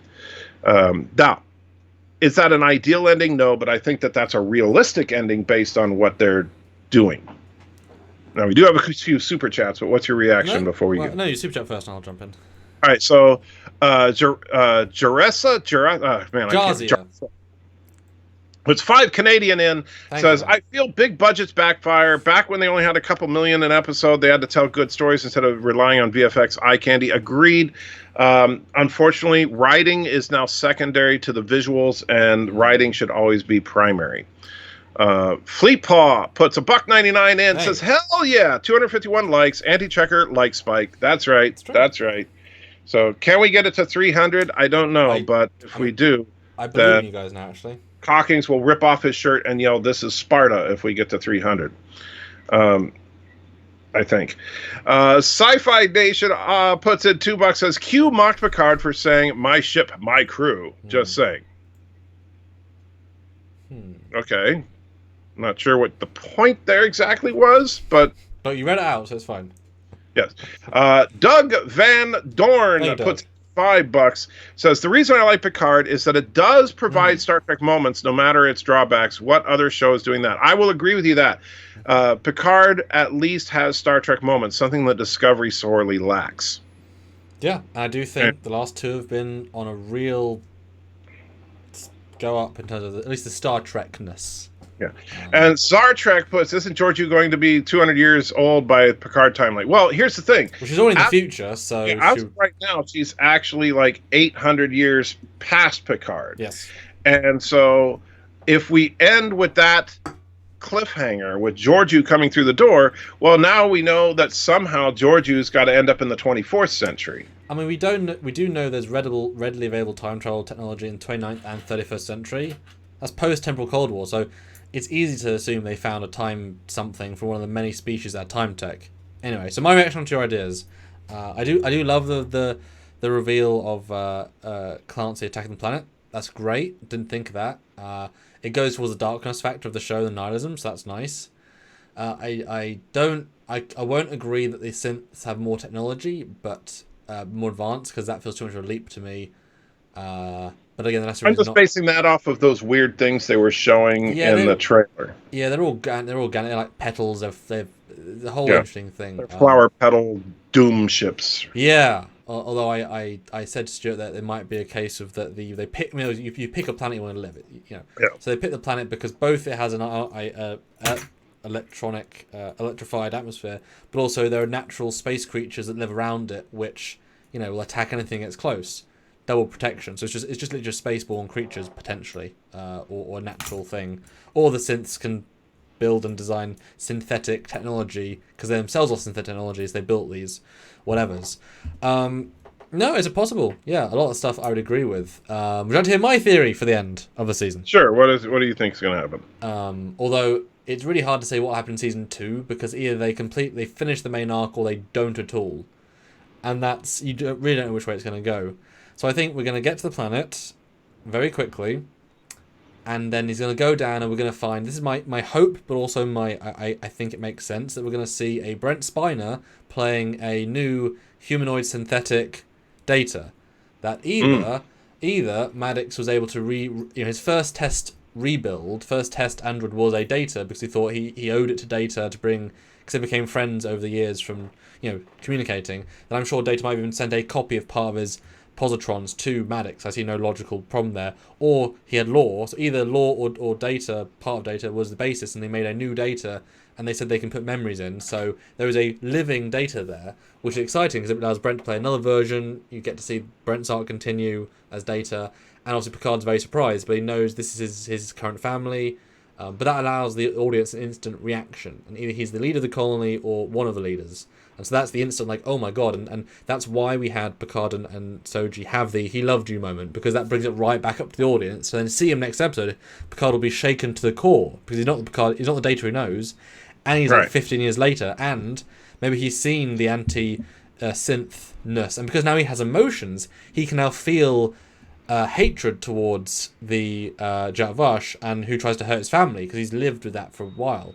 We saw, he hated the drink and he had a laugh about it, but when he got scared, he got really scared. So when good emotions, I don't think it's too far to say he probably is fearful for his people and his family and la la la. So I think that's going to be the big payoff, because Brent wasn't in that many of the interviews and such, but to only be in 3 minutes of screen time for an entire season, all in the trailers, is an absolute fuck you. It's a lovely fuck you, but it's a fuck you all nonetheless. He should be in it more, and not having the constant Data flash memory things. So why invent that if you're not going to use it as a storytelling technique? But they're going to get to the planet. We're going to have a very gentle first part. At the end, the Romans are going to warp in. Fine, great, there's a fleet. But then the Federation is going to come in, and they're going to have a battle, and the Borg Cube is going to come in first, because they use transwarp, because they easily they just have transwarp, and you are going to see this 3-level battle between them all, leading into rescue, but it'll only be one part of the story, as then it's obviously more about this other greater threat. It's more about what Synth's been doing. It's about So do you think we're going to reveal the greater threat? No, but I can imagine maybe they'll talk about it, and Seven knows about what they might be, because obviously she often in Voyager she's like, oh yes, that species, this and this. So potentially she'll say, oh, we've heard stories of this, or the Synth Data will show them data records, and Seven will say, wait, I recognise this from Delta Quadrant, and ABC all connects together. And I think it'll be a cliffhanger. I don't think we'll get much satisfaction except from the actual Jatvash trying to kill Soji and Daj on the planet. That is the storyline of season 1. That will be resolved, but nothing else will be resolved specifically, and it'll be a big whoa for season 2. I agree that I think the Zatvash versus Soji story is going to be resolved, but it'll lead up to the larger issue of whatever the impending doom is. And I could see them, and depending on the way the writers are thinking, I could see them trying to do some kind of cool thing at the end. I wouldn't go the Tycons, because the Tycons were in one episode and it was a really lame episode. And remind me, Tycons? Yes, that's the first episode with the Ferengi, the Guardian there, and the Ferengi had the Takan. Sorry. That's Sorry. okay. Although you I'm not say that, English, so I pronounce things American. you say that. Stuart pointed that out as well. But It's them Tycons. Shabon already confirmed the guys that did move the stars are the Takon Empire, the one that was destroyed. He already confirmed on Instagram last week. Well, yeah, but he's not the showrunner, is he? Well, he was the showrunner when this episode was being made. Yeah, but is he at the time now? No, but they would have been made by now. I mean, I think that would be a mistake, though. I do. I think using Really? the Takon Empire. yes. Because, quite frankly, that was a very forgettable episode, and I would like to see, and this is how I could see it ending would be, like after the battle, the dust is settling, they're on the Borg cube talking to Seven or something, and then she, it's like she's plugged in, so she's like, have the black eyes and talking with the Borg voice, and she could look and she could do Picard, they're coming, and Picard be like, who? And then have the camera zooming in on her face and say something like the Iconians, and then cut to black, and it's like, oh crap, and then now what? But I think using the Takon, I can understand, like the Takon are the problem is the Takon being the big threat. Well, the Takon they're the ones that move the stars, right? So they're leaving the warning. Yes. Okay, so hold on. I don't want to be Iconians because Iconians are one of the best left alone mysteries, and besides, they should be able to do everything. Don't worry about it. Now the Takon, yes, those are the guys that got destroyed by the greater threat. That's why they work beautifully, because it was in dialogue they could move suns. Yeah. And they're irrelevant to the plot because they made sense. They got destroyed. That's the end of their story. You don't need to know anymore. They're a MacGuffin, but right. But who is the actual threat? Well, that's the thing, we don't know, and I assume they'd invent something new because I would rather have someone from a different galaxy, but that's definitely Reaper-y, whatever, or from a different. I mean, just that entire idea is stupid, unless it's someone from the future, which is easy because again, temporal Cold War. I mean, these things are all the time. Leland? What if it's Leland from Discovery? No. Well, hey, what if it's Future Guy from Enterprise? I actually... I mean, that'd be a fun callback. You see the shadow. I'm back, baby. He's like, what? I had a theory that Future Guy would be in Discovery Season 3. I mean... anything Temporal Cold War should be in Discovery Season 3. At least talking about it. I want to see Discovery Season 3 end with Michael Burnham sacrificing herself to destroy Future Guy, and that resets the timeline, and then the last shot of Discovery Season 3... Enterprise fly again. It's actually, no, the Discovery, but the Discovery that looks like it was made in the TOS era. Well, we know for a fact they're not going to try and appease fans and make it canon and uncanonized. I mean, you can't, at some point they can't, even with like Ghostbusters, the woman one, they can never admit fault because it's too much of an issue. They will never admit they made some mistakes there. They'll just do it subtly by changing stuff over time, as they did with Silver Season 2. I mean, the amount of things they retconned out, whatever. But yes, we've got some more Super Chats.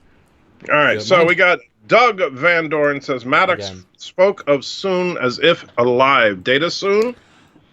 I didn't get that as context. I didn't get that in his context, but I could maybe buy it, but I wouldn't have thought so. Sushi juice. Now that sounds disgusting. Sushi juice. Puts $20 in. Says the greater threat will be revealed, and then Picard will pontificate with it, and the evil will relent and marvel at humanity, and then Michael Burnham will show up in the Red Angel suit. Cut to black. End credits. Oh yeah, Michael Burnham will be the villain of Season 2. Oh man, I don't want to see that Red Angel suit ever again.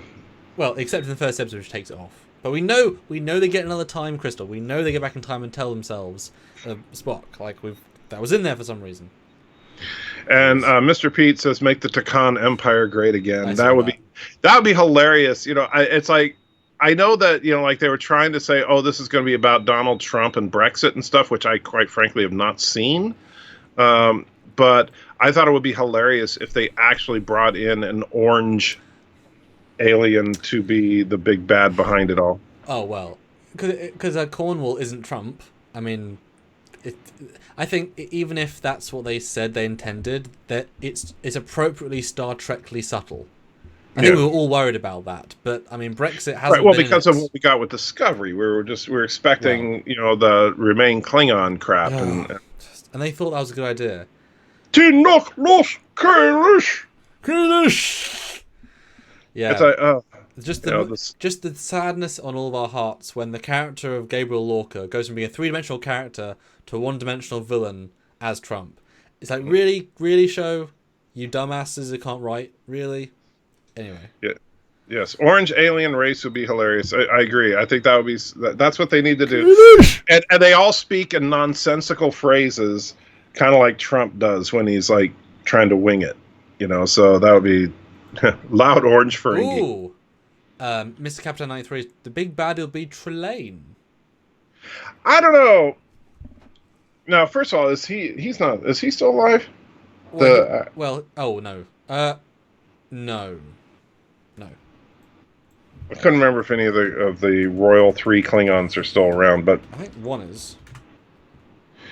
But I don't know, Trelane or Q. I mean, I know that people have been rumoring that Q is going to show up.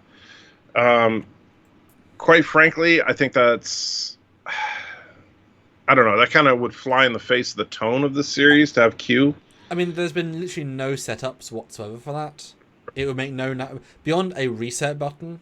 It makes no narrative sense. About the only thing I could see would be like, oh no, we're too late. The evil force is coming, and then have Q pop in and says, "Hey, Picard, bet you weren't expecting me."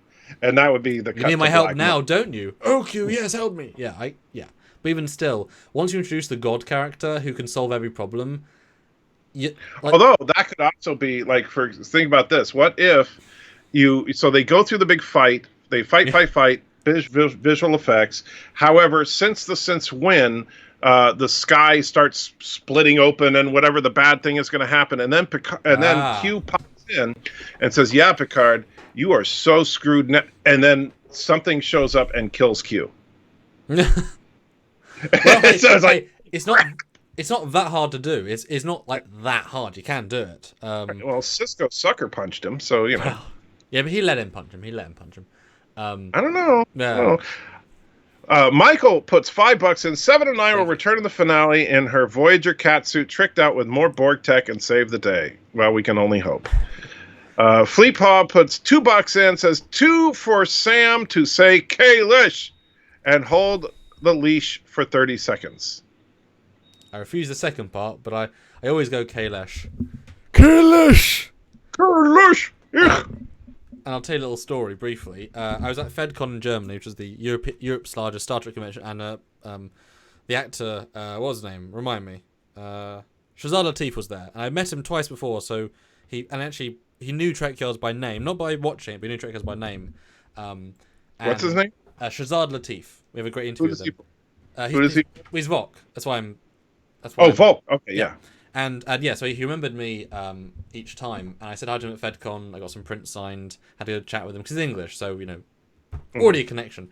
And I get up, do his Q&A. I say, "Hello, Mr." I say, whatever his name is, and I first name, and I ask him first of all to say Kalish, and also explain why, and he gives a reason, and he gives Kalish, and there's a big applause because I say Kalish is Kalish rather than Kalis, and then I got him to film it. It's an in joke with us. I always make him say it in front of me because he does such a good job. It's just so stupid. Because apparently, they got a dialect coach, to do proper Klingon, and that person said, "Oh yeah, no. When you say Kalish, it's Kalish. That's a proper way of saying it. Everyone else has been doing it wrong for 50 years, and it's like, I mean, it sounds like they're just trying to speak through really bad dentures. Because you can't speak like this, anti-trekkers of no." Just go back and you could do a supercut to everyone else. If the man Kales clone says my name is Kales, his fucking name is pronounced Kales. I guess not. So it because the dialect coach told them to, and that annoys me. But there you go, Fleetpaw. That just annoys me. There's no reason at all. Good Tea, Nice House puts 5 Canadian in there. And says, "I think one of the big reveals will be that the older than Picard Captain Crandall will be a temporarily displaced Prime Lorca. He was in season 1 promos. Was he? I don't remember seeing him, but okay. Captain Crandall. Yeah, will Captain Crandall be a thing, who the hell is Captain Crandall? That's the one that the girl was texting. Riker's kids was texting, and she was saying how he's even older than Picard. Oh, that's just throwaway. Who cares? Well, that's a MacGuffin saying where the planet is. No. Jar says it's 2 Canadians. Says Kang, Koloth, and core actors all dead. Yeah, very sad. The great trio are gone. So, but let's for sort of final notes. I think we've been relatively analytical of some of the things, but let's give some positives we both really enjoy about the show, because we are balanced and this show does have good things. I think Discovery Season 1, not so many by a long way. This season has some good things. So if you want to throw out a few things you generally really enjoy, and they can just be moments, because moments are just as valuable as, you know, larger. Well, no, I would say it's a general feel. I think that, and I said this earlier, but I think that's really the best thing about the show, is that this feels like the character of Picard as an old man. As yes, he's dealing with some failures, he's dealing with some things that he never thought he would have to, but it feels like this is where Picard would eventually go. And I know that some people think that it's all dystopian. It really, no, Starfleet itself is making some pragmatic choices that are tough calls, but it's not like everybody in the Federation is living under the oppressive Big Brother. I think that it still feels like the Federation. So overall, I give him props for that, and the feels moments in the series have been really good. You know, like you put in the picture that's on the picture of Picard and Riker on the lake. That was a great moment. Picard and Seven talking about humanity. That was a great moment. When they hit it right, they really hit it right. And so, despite its flaws, it's definitely it feels more like Trek than anything we've gotten since the cancellation of since Nemesis, really. And honestly, if we'd got this instead of Discovery, it would have been a completely different situation. Yes. This is a okay, a little bit far in some ways, but it's much more appropriate level. I mean, they should really have. I mean, Discovery adds nothing actually to the universe when you look at it. This does. Takes away a few things as well, like Seven's character a little bit, but I mean, yeah, it adds something.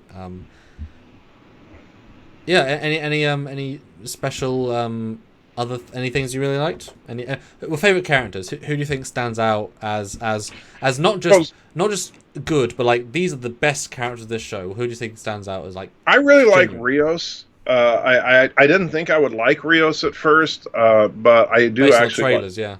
Yeah, but I do like Rios a lot. I really like Elrond more than I thought I would, or Elnor, sorry. And I keep gotten confused with Lord of the Rings there, and I understand. I say Elron Hubbard. I always get him for that. And so I think that those two, as far as new characters, I really have enjoyed.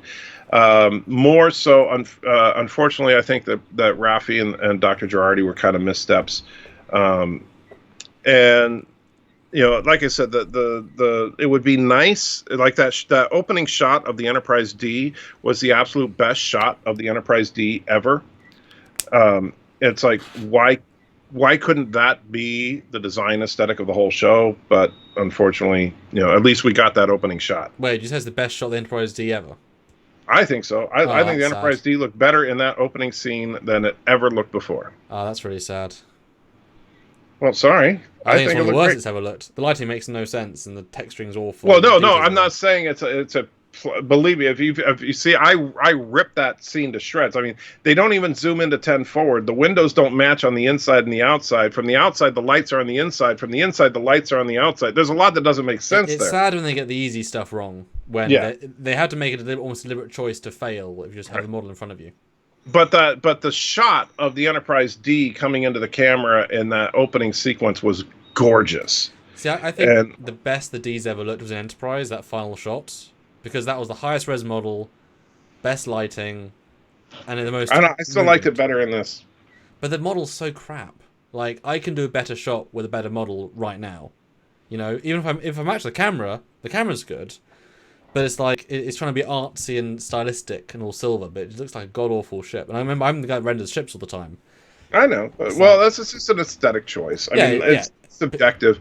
But I like that shot. And I'm sure you would agree, if that was the design aesthetic of the show, you would probably be liking it a lot more than you are. As far as comparing that to seeing Discovery shuttles everywhere and the La Serena. And so, I mean, the Arena's fine. It just should have been better. I get the feeling that when John Eves designed it, that those two outer pods originally had warp glow grill elements, and he was told to take them away because they serve no function otherwise. Right. The ship doesn't feel that ship does not belong in the Trek universe at all. Or at least the design could have, with about 7 changes, and I've already written them down. And I want to do a redesign where I add the Trek back into it, and which allows the shape to be whatever it wants to be. But you add the actual functional Trek elements back in. It's like, oh yeah, so easy. That ship is like just change that ship 30%, and it's a Trek ship. But you see, 25% is all you're allowed to change. Well, I'm just saying, but 30 could be a really good ship. I mean, it would have made more sense based on the scope of the show that it'd be a runabout. Honestly, just make it a runabout. Yeah, or like a Delta Flyer ripoff, like a civilian Delta Flyer style. Well, runabout would at least have enough room for the crew that we have. Well, so a bigger Delta Flyer, but yeah. Yeah, and the Delta Flyer's a little small, but I'm thinking like if you look at the scale of a runabout. They're almost the same size if you take away the side pods. The functional room. Well, the thing is that like the difference between this ship and the runabout is the huge cavernous room behind the control center, and which is completely unnecessary. Well, no, it serves no purpose other than to have a big chasmous room. Yeah, it's sad when your primary hero set looks like a warehouse that they stuck some girders into. Yeah. The art design is terrible in that ship.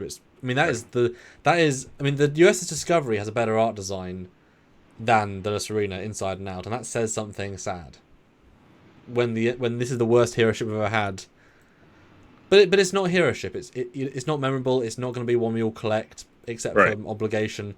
It has no personality. It's not a character in the story. I mean, Discovery isn't really either. Yeah, but Discovery at least, and this is sad. Discovery looks more Federation than the La Serena. And obviously the caveat there is that the La Serena isn't necessarily Starfleet. It's still Federation, but they should have had the red warp basards, the warp grills. The fact the impulse engines are red rather than all white, and why is there 8 of them and there's no warp engines? Like all these logical things they've removed that is what makes Trek. That's why it fits so well in Mass Effect, because they just have engines or whatever. Do you have any more super chats? Yes, we got a couple here. We got Sci-Fi Nation put in $2, 356 watching, 270 likes.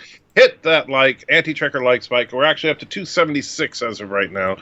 Fleetpaw says it is Shazard isn't working. S in Klingon has a sh sound, except when saying K-less. Unfortunately, it's like with the TOS aesthetic. If 99% of the examples show one way, that's the way. It's like Patrick said data, not data. It became data. If every actor in Trek history said K-less, it's K-less. You don't overwrite everyone saying K-less. That's the way now. And Data actually corrected Polanski on that, because she referred to him as Commander Data. Yeah. And it's like, no, it's Data. Yeah. But yeah, it's... I understand that there are inconsistencies in Trek canon, but Kalis, I mean, and just the whole dialect of the Klingons in Discovery, it's like they are best left forgotten, and maybe have a throwaway line say, yeah, we thought those were Klingons, but they were actually orcs. Something. Well, this is why I don't like and I hate this argument where, well, old Treks have a bad first season too. Old Treks got content mistakes too.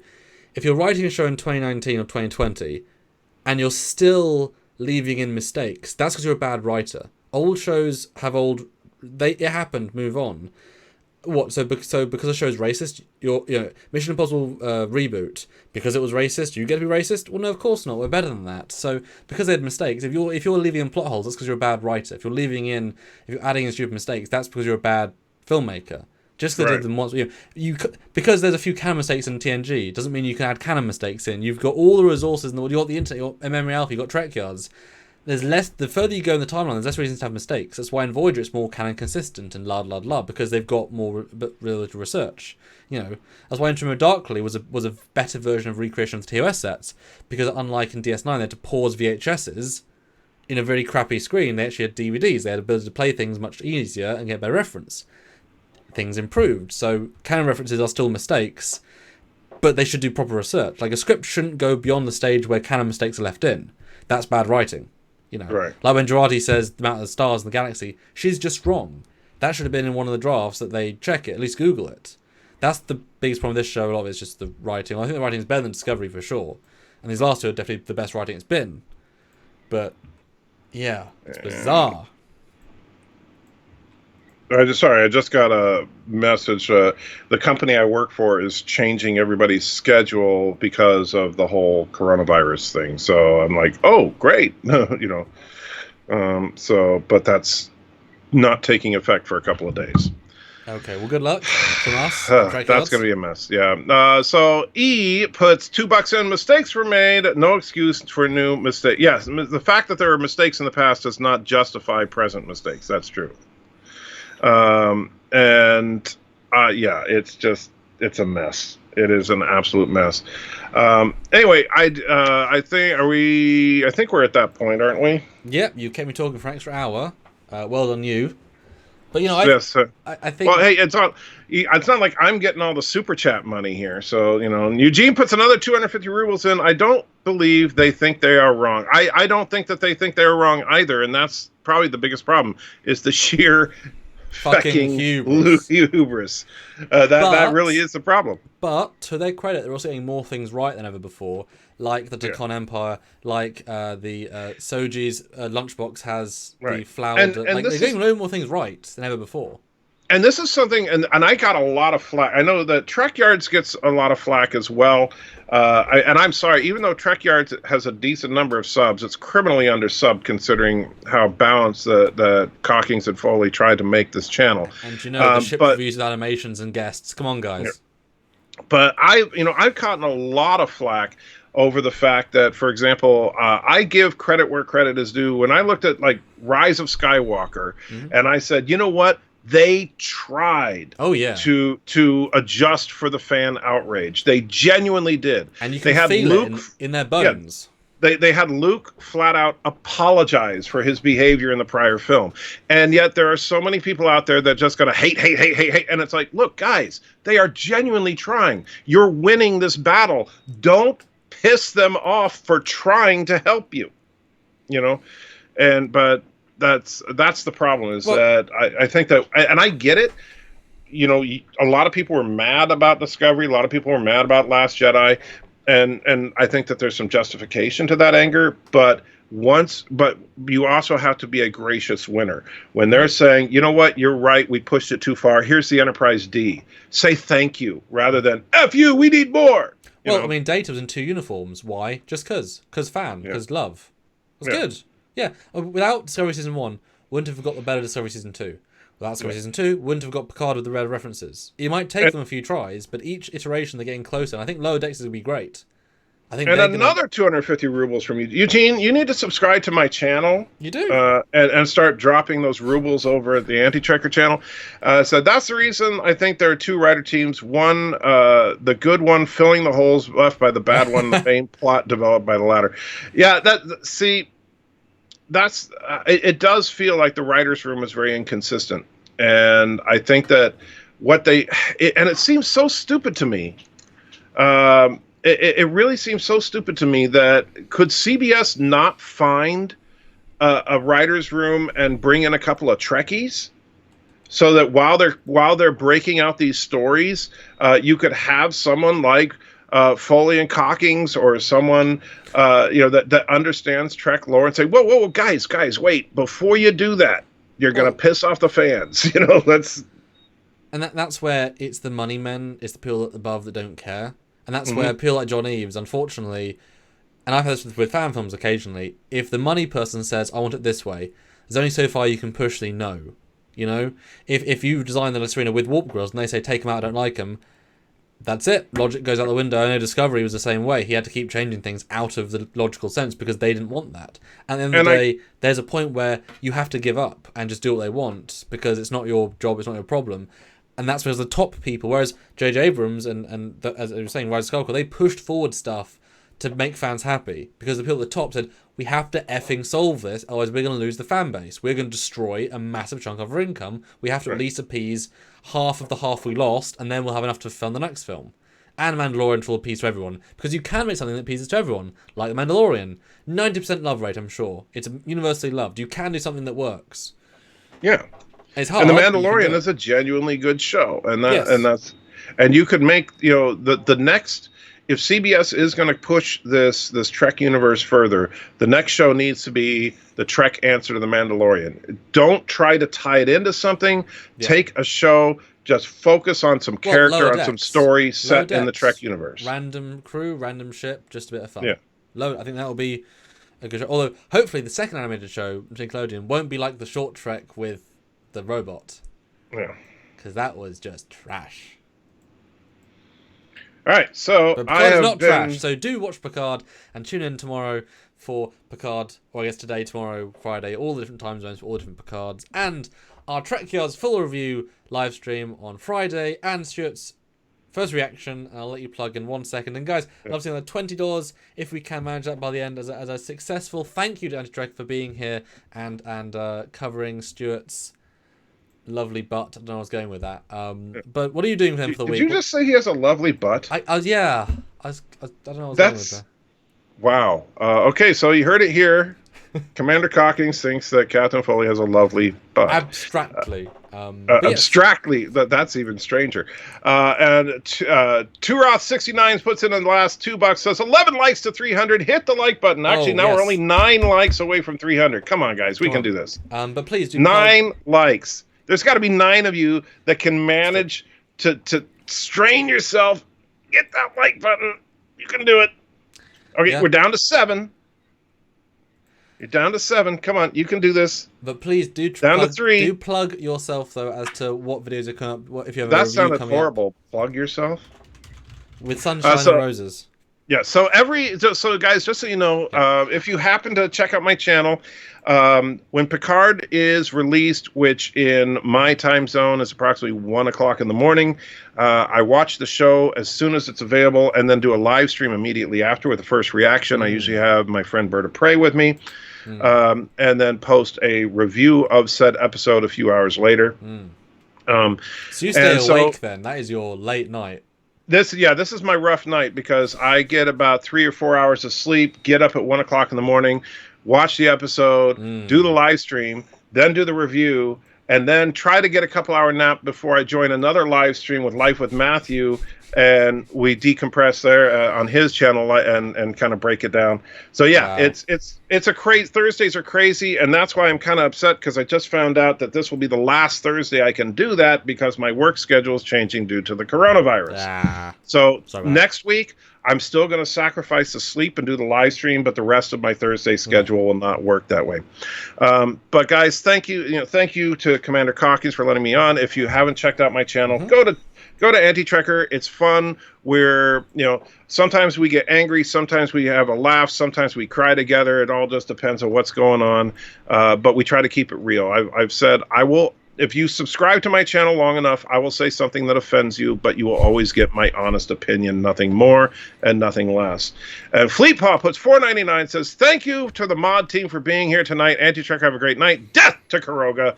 Indeed, don't forget, and if you don't mind, I got to say, there's another YouTuber I want to mention real quick. His name is Joe. His YouTube channel is Bird O Pray 5. That's BIRDO Pray 5. If you like bizarre, strange, off-the-wall humor, check out Bird of Prey. He live streams almost every day. He's hilarious to hang out with, and he's also an evil dictator of the nation of Kuroga, which needs to be burnt to the ground. And the reason I say that is Kuroga has a orphan employment program where they let the orphans mine uranium, and so it's it's horrible. I think Trekyards will have to follow the Manu and Teremi of not picking sides in this dispute because we are. Yeah. But yeah, do subscribe, guys. Anti-Trek is a great guy. We've had some, seriously, if you like it on the channel, go back and search Anti-Trek or Trekyards. Some great debates. We've got more coming. Obviously, Picard pushed everything after the 10 weeks, but there's some other stuff coming. One in which I get quite heated by your comments, so that's fun. I don't want to edit that, but I will edit that. So look forward to that. And of course, like I said, we're going to see You'll see Stuart tomorrow, Thursday night. Both of us for a big review. And just so you know, my every week Tracker, I watch the show on Thursday, and I spend all Thursday doing the graphics, prepping all our videos for the entire week. Because we have videos coming out edited on Friday, video on Saturday, Sunday, Monday, Tuesday, Wednesday. I do all the prep and all the editing for those. And on then Friday, I wake up early, do lives with Stuart, 2 p.m. my time, or do recording. I edit all the way until 7, eat dinner till, 7 or 8, and then start live from 10 till 1. And Saturday, start editing the next set of videos. So it's Friday's a blur for me, and Thursday's a chill blur. Which is tomorrow, isn't it? Jesus. Oh, it's exciting! Exciting! Oh no, that's a lot of work. But yeah, And by the way, and on a serious note, I know that the panic over the coronavirus is a little overblown, but don't do anything stupid. Wash your hands. Don't go into a big crowded subway. Just don't be stupid. Don't take chances. And hopefully don't hoard too much. Be sensible. Yeah. Oh, please. Yeah. Stop with the toilet paper. And are they doing that in the UK? By the way, the toilet paper thing. Oh yeah. Yeah. It makes no sense. The whole West world fell for the same thing. Yeah, because the economic impact is going to be stronger than the virus itself. Oh, absolutely. And we're all going to need to pull together to help our neighbor on this, because I guarantee you every one of us knows someone who is going to be really negatively impacted financially. All of us in some way or another, absolutely. Yeah. And I think actually, in fact, it's a real world for a second, but I think this will actually help the world in the long run, because we've just had Brexit for a couple of years, and it's made everyone feel quite isolationist, because it's always been about the discussion of Britain versus EU, I don't really care about politics personally, whatever. And obviously Trump and the US, they feel very just about the US, whatever. Whereas this is a worldwide problem. Yeah. The world wars pulled people together as they had to. Everyone everywhere is feeling it. That has not been felt for a long time. And the world, I think, feels smaller now. In the sense that now it's now, rather than the country, it's now the globe you can see. So hopefully this will give some people some perspective that we're dying just like Africans dying, just like Indians are dying from the same thing. We shouldn't be as nationalist when there is a greater world out there. Anyway, and like I have a good friend. He's on YouTube. His name's Piano Dean, and he is a great musician. If you've ever heard the music on the bumpers of my channel, the Cheers theme, sounds as good as the original theme. I mean, it sounds incredibly good. The Piano Dean recorded it, and he is now out of a job because he works as an entertainer. And guess what? Nobody's going to piano bars to listen to the piano man sing songs. So, I mean, my other half's, both her parents are working schools, and they're both going to be out of jobs as of Friday. So she's going to have to provide income for the entire family by herself. Yeah. And likely both siblings are going to come out from university, so she's going to have to feed, money-wise, a 7-person household by herself. Right. So, yeah, it's going to affect people. And last note, Man of Sand says, Commander Cockings should be invited onto the Anti-Trekker channel. We'll leave you with that tease. That's what the fans want. He'll be there eventually, maybe, if he's nice. And it's early enough in the day, there's the evening. So, okay, until then, I'm Commander Cockings. And I am Captain Foley. And to Star Trek. Star Trek puts £1.99. Beautifully said, Samuel. And Samuel thinks that Captain Foley has a beautiful butt. So, beautiful words, beautiful butt, beautiful live stream. Nice, Stuart. See you next time, guys. Bye, everyone. Say bye, Anti-Trekker. Oh, bye.